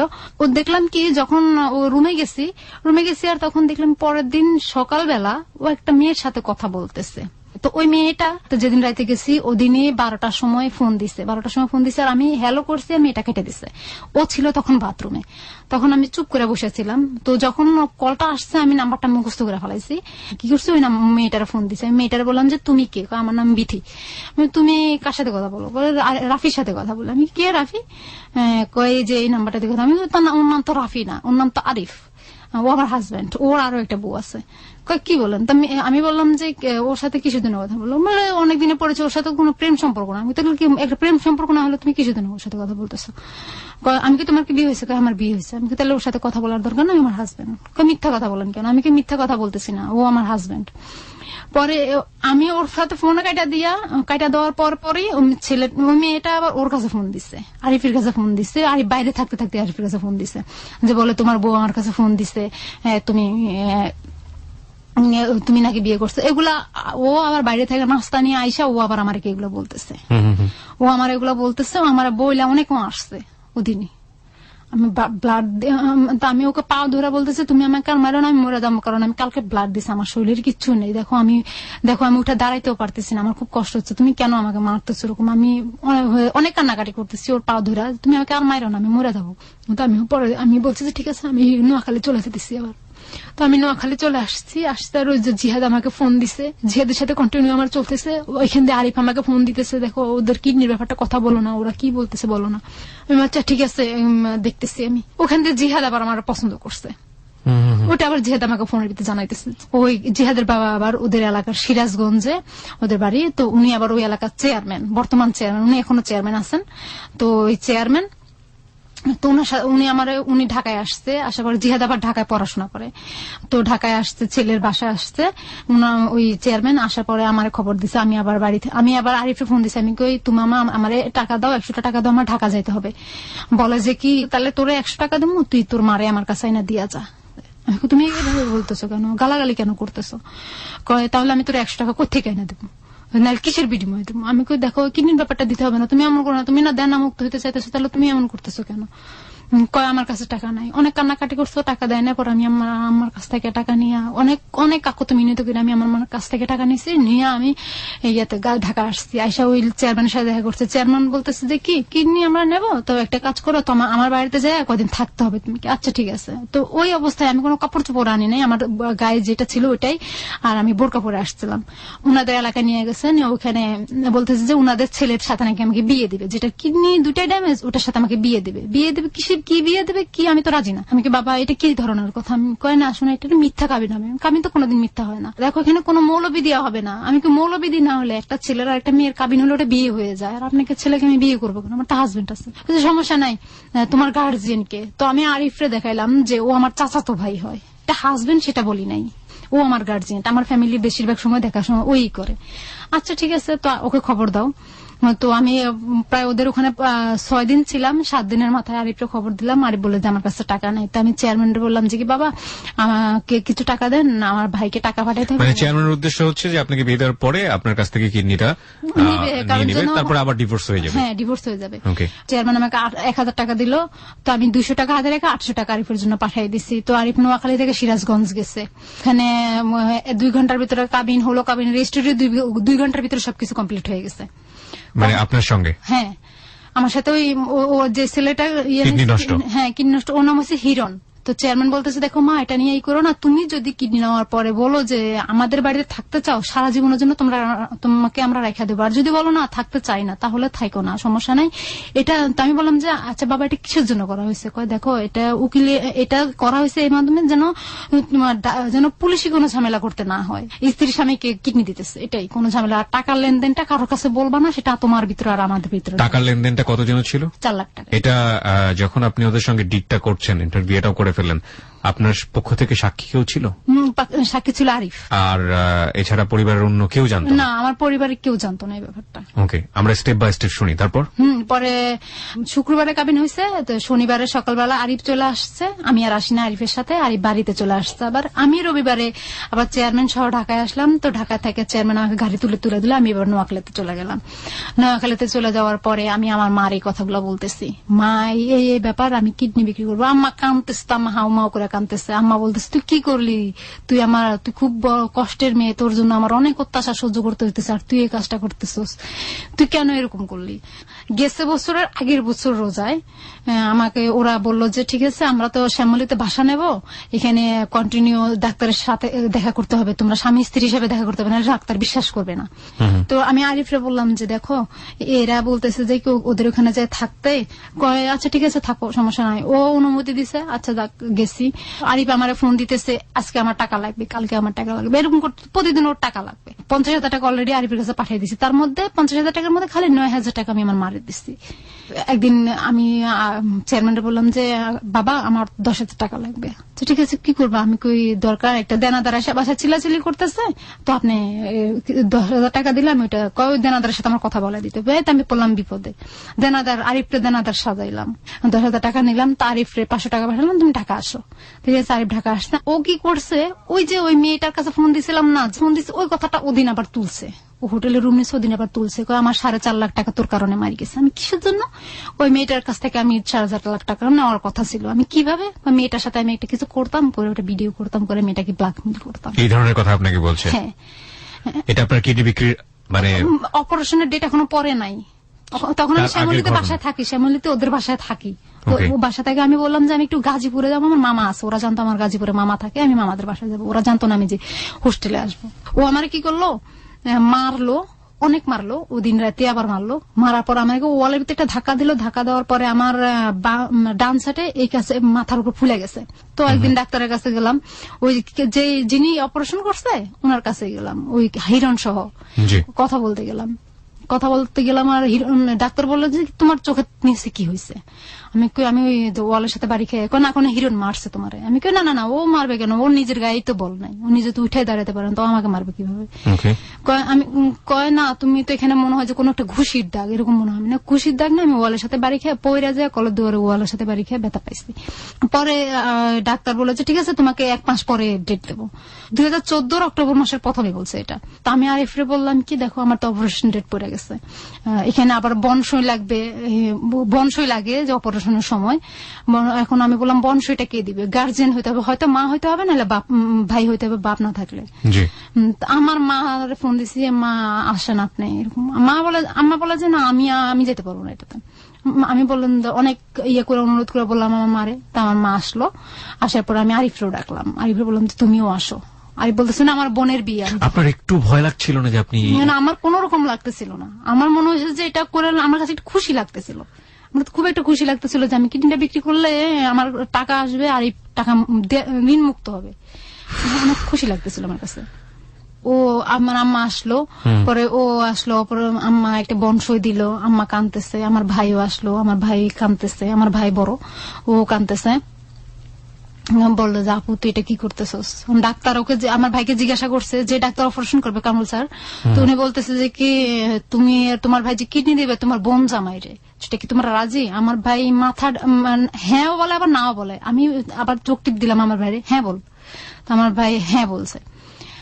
পরে আমার মারা জিজ্ঞাসা করলো, এখন আমার মা কিছু বলে না, চুপ করে থাকে। আমার মা বলে যে ওরই মর্জি, তার মানে ডাক্তার কিছু একটা আন্দাজ করতে পারতেছে, তো এটা রাজি না। পরে ডাক্তার বললো যে আপনার তো কোনো একটা সন্দেহ মনে হইতেছে আমার। তো আমি বললাম না দেখেন এখানে কোনো সন্দেহ নাই, ওখানে আমি ছিলাম ডাক্তারের সামনে, আমি উপস্থিত ছিলাম, হিরণ উপস্থিত ছিল, হিরণের বাপ উপস্থিত ছিল, আমার ভাই আর আমার মা উপস্থিত ছিল, আরিফরা বাইরে বসে ছিল, বাইরে রিসেপশনের সামনে বসেছিল, আমি ডাক্তারের চেম্বারে আমরা কয়েকজন ছিলাম। পরে এগুলা হওয়ার পরে পরের দিনে বৃহস্পতিবার এটা হয়েছিল, 23 তারিখে ডাক্তারের সাথে কথা হয়েছিল রাত 9টা বাজে। আর 24 তারিখ ডাক্তার তখন দিল যে কালকে ফজরের টাইমে, সরি বুধবারে কথাটা হয়েছিল ডাক্তারের সাথে। বৃহস্পতিবার সন্ধ্যার সময় আমার আর হিরণরা আবার ডাক দিল যে তোমরা শুক্রবারে সকাল সকাল আসতে হবে, সকাল সকাল একদম ফজরের টাইমে। তো আমরা বললাম ফজরের টাইমে তো আসা সম্ভব নয়। তাহলে কি করলো, বৃহস্পতিবার সন্ধ্যার সময় আমাদেরকে হসপিটাল ভর্তি করাই দিল। আরিফও আছে ওইখানে। আবার ওই বৃহস্পতিবার সকালবেলা চেয়ারম্যান কি করছে, চেক 3 লাখ টাকার একটা চেক দিয়ে দিচ্ছে।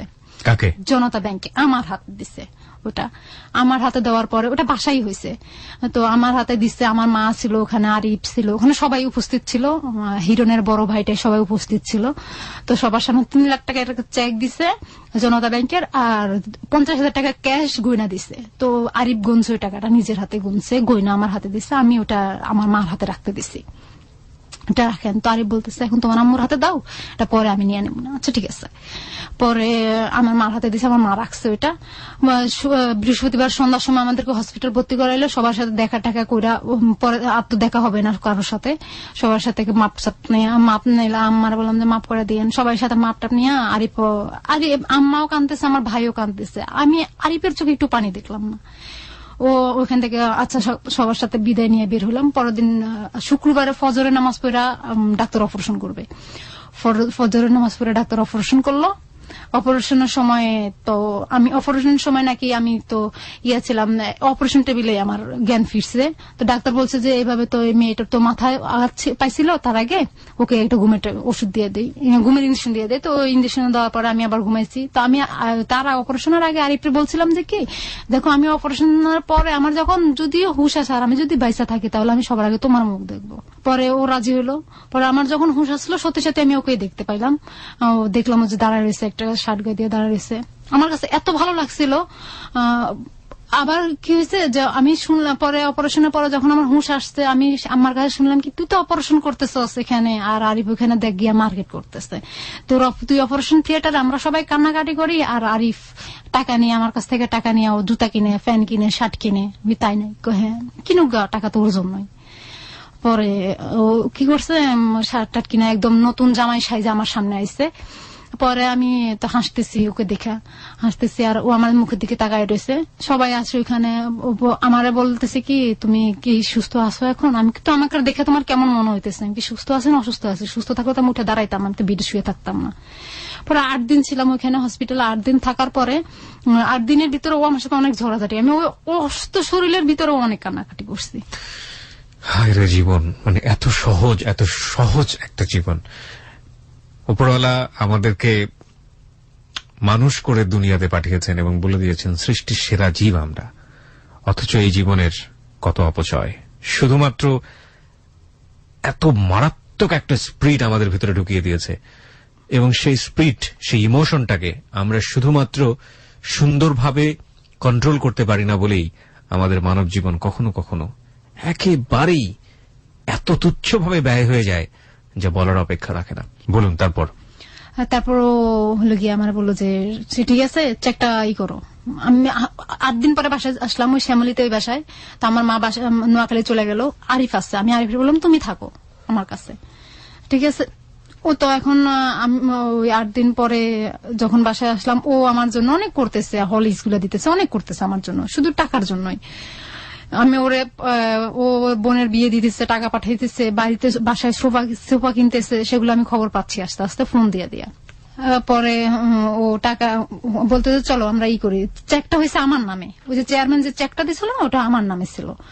তো পরে চেকটা ভাঙাইতে হবে, এখন আমাকে লাগবে, আমি ছাড়া হবে না। ও আমাকে নিয়ে জনতা ব্যাংকে গেল। চেয়ারম্যান বলে যে না, তুমি একলা যেতে হবে এবং চেকের টাকাটা তোমার অ্যাকাউন্টে তোমার মার অ্যাকাউন্টে জমা দিতে হবে। আচ্ছা ঠিক আছে। পরে আমি খুলনা গেলাম ওরে নিয়ে, আমার আরিফরে নিয়ে খুলনা চলে গেলাম আমার নানার বাড়িতে। ওখানে খুলনা যায় বেড়াইলাম, বেড়ায় ওখান থেকে আসলাম। আসার পরে ওর খাতে আমি আমার ওই চেকটা পুরোটা ক্যাশ করে আমি আমার অ্যাকাউন্টে রেখে দিলাম। বললাম যে ঠিক আছে। পরে ও আমার কার্ডটাকে দিয়ে দিলাম, ও পুরো সবগুলা টাকা ওইখান থেকে তুলে নিল। আমার অ্যাকাউন্ট থেকে সবগুলা টাকা তুলে নিয়ে ও ওইখানে দেনা দিতেছে, সবকিছু করতেছে। তো ও আবার তখন টাকা ওই কার্ডটা আমার হাত থেকে নেওয়ার সময় ওকে আমি কোরআন শপথ করাইছিলাম।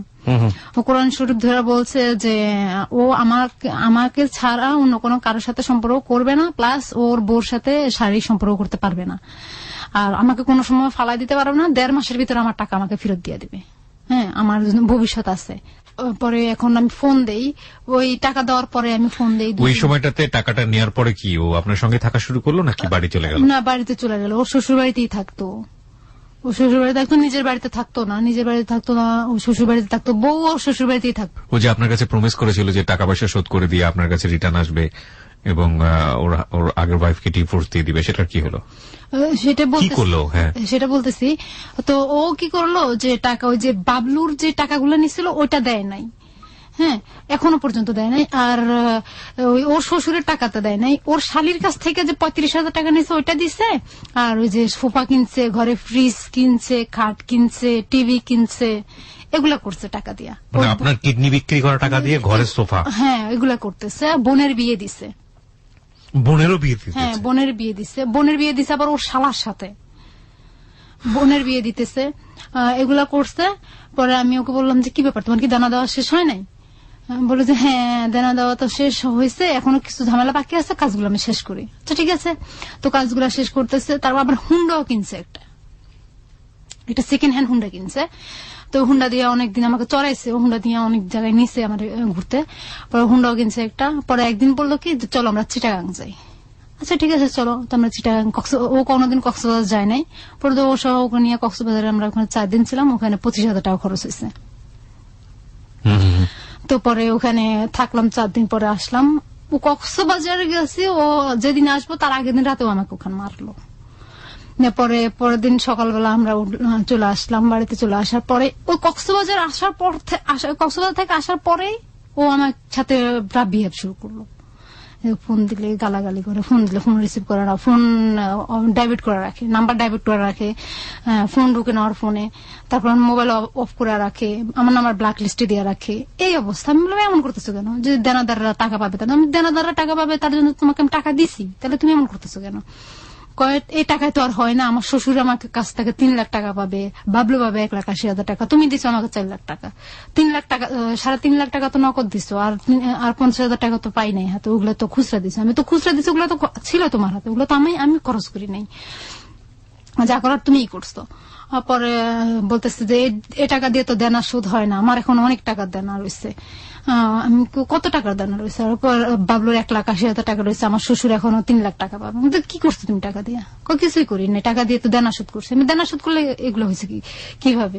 ও পরে ওর বাসায় গেলাম, আমি একদিন ওর সাথে ঝগড়া করে ওর বাসা চলে গেলাম। মানে যেখানে আরজুর না, আরজু তো শ্বশুর, আরজু বাপের বাড়িতে থাকে, ওরা আবার ভাষা ভাড়া করা থাকে, ওদের কোন স্থানীয় বাড়িতে ওরা থাকতে পারে না, ওদেরকে এলাকা থেকে বের করে দিছে।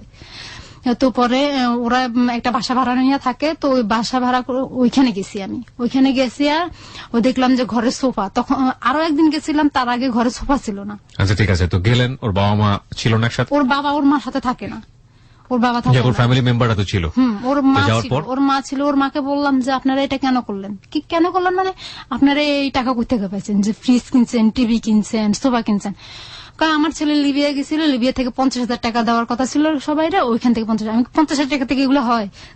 ফ্রিজ তো একটা বড় ফ্রিজ একটা তো না, কিন্তু তাহলে আপনি বললেন যে আপনার কিডনি বিক্রি করা টাকা। পরে আমি বললাম যে আমি আমার বোরকা গায়ে দিয়ে বোরকাটা উঠে দেখাইলাম দাগটা, দেখেন আমার এখানে আমার কিডনি বিক্রি করে আপনার ছেলে টাকা নিচ্ছে, আর টাকা নিচ্ছে যে সে 1.5 মাসের ভিতরে টাকা দিতে বলছে, আর সে এখনো টাকা দিতেছে না কেন? 5-6 মাস হয়ে গেছে, এখনো টাকা দিতেছে না কেন?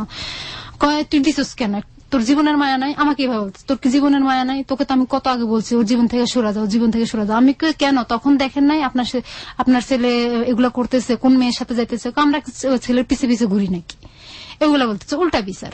তারপরে আমি ওখান থেকে উনার সাথে আরো গেলাম, যখন আমি ওদের বাসায় গেছি তখন আরিফ ছিল না, আরিফটা ফোন দিছে, আরিফ কোথায় জানি ছিল, ওখান থেকে যায় আমাকে ওদের বাসায় ওর মা আর বোনের সামনে মারলো, অনেক মারলো। মারার পরে আমিও আমার নিজের বাড়িতে চলে আসলাম। আসার পরে ও দেখতেছি এখন আমার আর ফোন ধরতেছে না, এমনও সময় গেছে ও আমার 50 টাকা খরচ হয়ে গেছে, ও ফোন রিসিভ করে ফেলায় রাখছে, আর নাহলে ডেবিট কল হোল্ড করে দিচ্ছে, এরকম করতে করতে ও দেখলাম কি যে ও আরো একটা মেয়ের সাথে সম্পর্ক করছে, ওর মোবাইলটা, আমার মোবাইলটা চেঞ্জ করলাম, আমি মোবাইল চেঞ্জ করলাম কি ওর মোবাইলটা আমি নিলাম 2 দিনের জন্য। না, it's a very nasty story from his side. আপনার জায়গা থেকে আপনি চরম বোকা, এবং আমাদের লিসনাররা যা শুনে বিরক্ত হচ্ছে একের পরে। আপনি আমাকে একটু একটা জিনিস বলবেন, এখন লাস্ট কি অবস্থা?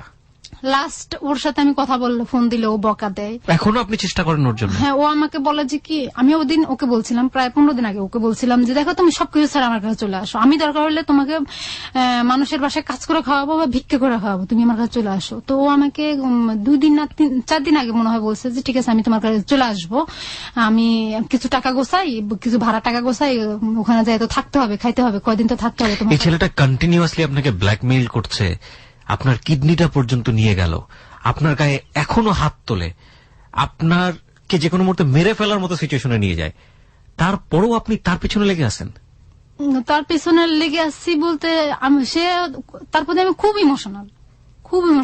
সে আমাকে যদি একটু ভালো, যেমন এখন ঝগড়া করছে, একটু পরে যদি আমাকে বলছে তুমি কি করো, খাওয়া দাওয়া হয়েছে কিনা, ভালো আছো কিনা, সহজে তো বলো না, যদি এগুলা বলে তো আমি ওর প্রতি দুর্বল হয়ে যাই। আপনি জানেন না এগুলো ভুল, এগুলো যা করছেন এগুলো ঠিক করছেন না, আপনার নিজের প্রতি ঠিক করছেন না। নিজের প্রতি ঠিক করতেছি না, ঠিক আছে, তখন ওকে আমি বলছি যে তুমি আমার পৃথিবীর সবকিছু আমার একদিকে, তুমি আমার একদিকে, ওকে তো আমি বলে দিছি, ওটা ওই দুর্বলতা ওইটা পেয়ে নিচ্ছে। তখন আমি আস্তে আস্তে ওর সাথে ফোন কথা বলা বন্ধ করতেছি আস্তে আস্তে। আপনি পারবেন ওর কাছ থেকে বের হতে? একদম মন থেকে বলেন তো, আপনার মন কি বলে? ওর থেকে বের হইতে হলে আমাকে একটা করতে হবে, কারণ আমার তো এখন আর ভবিষ্যৎ নাই, কারণ আমাকে ভবিষ্যৎ করতে হলে আমার একটা কিডনি নাই, আমি এখন আমার শারীরিক অবস্থা খুব খারাপ, কদিন পর জ্বর আসে, মাথা ব্যথা করে।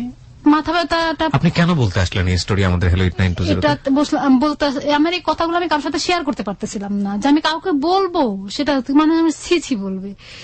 তো এটা বলতে সবার সাথে আসছিলাম যে আমি সবার সাথে বললাম আমার কথাটা আমি শেয়ার করে নিজের মনটাকে একটু হালকা করতেছি, সেটার জন্য আসছিলাম আর কি। আর আপনার মতো যারা করে তাদের জন্য কিছু বলার আছে আপনার? না, আমি বলতেছি এই ভুলটা যেন কেউ না করে, আর কোনোদিন আমার মতো ভুল কেউ না করে, আমার মতো এরকম বোকা যেন আর কেউ না হয় কোনোদিন। This is her story. প্রিয় শ্রোতা, ও এখনো বের হতে পারেনি, একটা কিডনি দিয়ে দিয়েছে, এবং যে ছেলে ওকে প্রতি মুহূর্তে লাথি মেরে দাঁড়িয়ে দেয়, সেই ছেলের জন্য জীবনের সবচাইতে গুরুত্বপূর্ণ একটা অর্গান সেটা সে বিক্রি করেছে 4 লাখ টাকায়, সমস্ত টাকা তাকে দিয়ে দিয়েছে। সেই টাকা দিয়ে তার ভাষ্য অনুযায়ী তার বাড়িতে সোফা সেট বানানো হয়েছে, এবং সেই ছেলেকে সে এখনো সেই ছেলের প্রতি দুর্বল। এটা ওর চরম ভুল, এটা ও জানে, কিন্তু বের হয়ে আসতে পারছে না। এটা অফকোর্স এটা লাভ নাকি মানসিক রোগ, এটা সাইকিয়াট্রিস্টরা ব্যাখ্যা করবে, কিন্তু এটা জেনে আপনার সচেতন হওয়ার সুযোগ আছে। সে কারণেই আজকে ওকে হ্যালো 8920 তে নিয়ে আসা।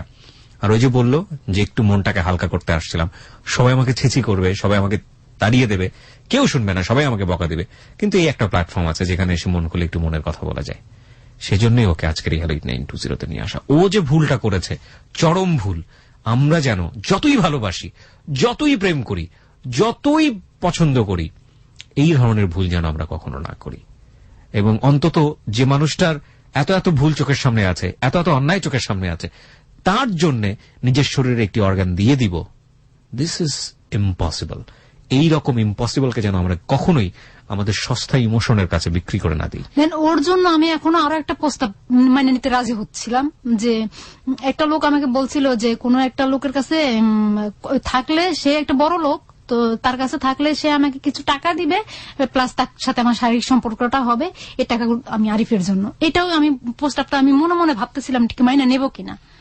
এটা তো এখন দেখতেছি যে ও খারাপ হচ্ছে, ও ভালো হবে না, কোনোদিনও ভালো হবে না। মানে আপনি চাচ্ছিলেন যে এটাও মেনে নিয়ে ওকে টাকা দেই? হ্যাঁ, ওকে টাকা দেই, এটাও চাচ্ছিলাম। তো এখন দেখতেছি যে ও শুধরাবে না কোনোদিনও, কারণ আমি কয়দিন আগে মানে ও যদি বলে যে আমি শুধরাবো, তাহলে আপনি এই কাজটাও করবেন না। কারণ ওর কারণে কয়দিন আগে ও যে 1.5 মাস আগে আমার কাছে আসছিল, হোটেলে ছিলাম, তখন আমি ওর একটা ভিডিও দেখছি, একটা মেয়ের সাথে ফিজিক্যালি রিলেশন করে, ওটা আবার ভিডিও করছে, মোবাইলে পাসওয়ার্ড ছিল, আমি মেমোরিটা আমার মোবাইলে করে আমি ভিডিওটা দেখছি, দেখে ওর প্রতি যে ভালোবাসাটা, মন মানসিকতা ছিল, সেটা আমি হারাই ফেলছি।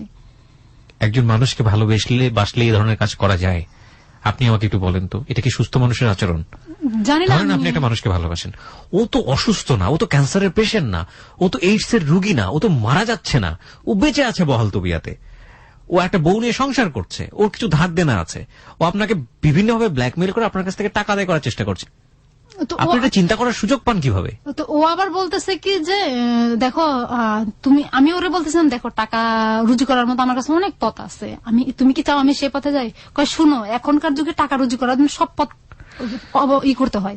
প্রিয় শ্রোতা, কিছুই বলার নেই। আমরা যখন ফেসবুকে এরকম স্টোরি পড়ি, চীনের কোন এক যুবক নিজের কিডনি বিক্রি করে দিয়েছে একটা আইপ্যাডের জন্য কিংবা একটা ইলেকট্রনিক ডিভাইসের জন্য, তখন সেটা আমাদেরকে যতটুকু অবাক করে, আজকের স্টোরি কি তার চাইতে আমাদেরকে কম করছে?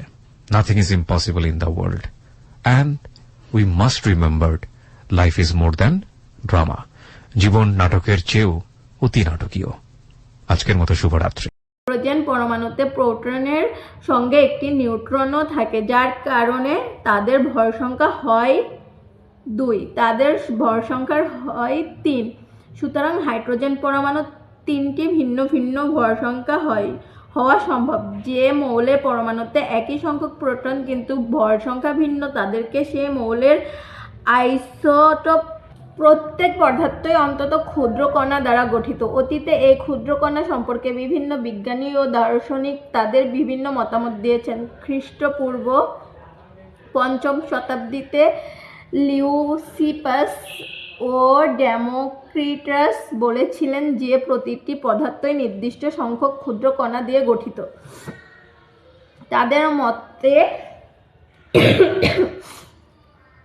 এসব কণা অবিভাজ্য, যাদেরকে পুনরায় ভাঙা যায় না। ডেমোক্রিটাস এসব ক্ষুদ্র কণার নাম দেন অ্যাটম। অ্যাটম শব্দটির এসেছে গ্রিক শব্দ অ্যাটমস থেকে, যারা অর্থ অবিভাজ্য।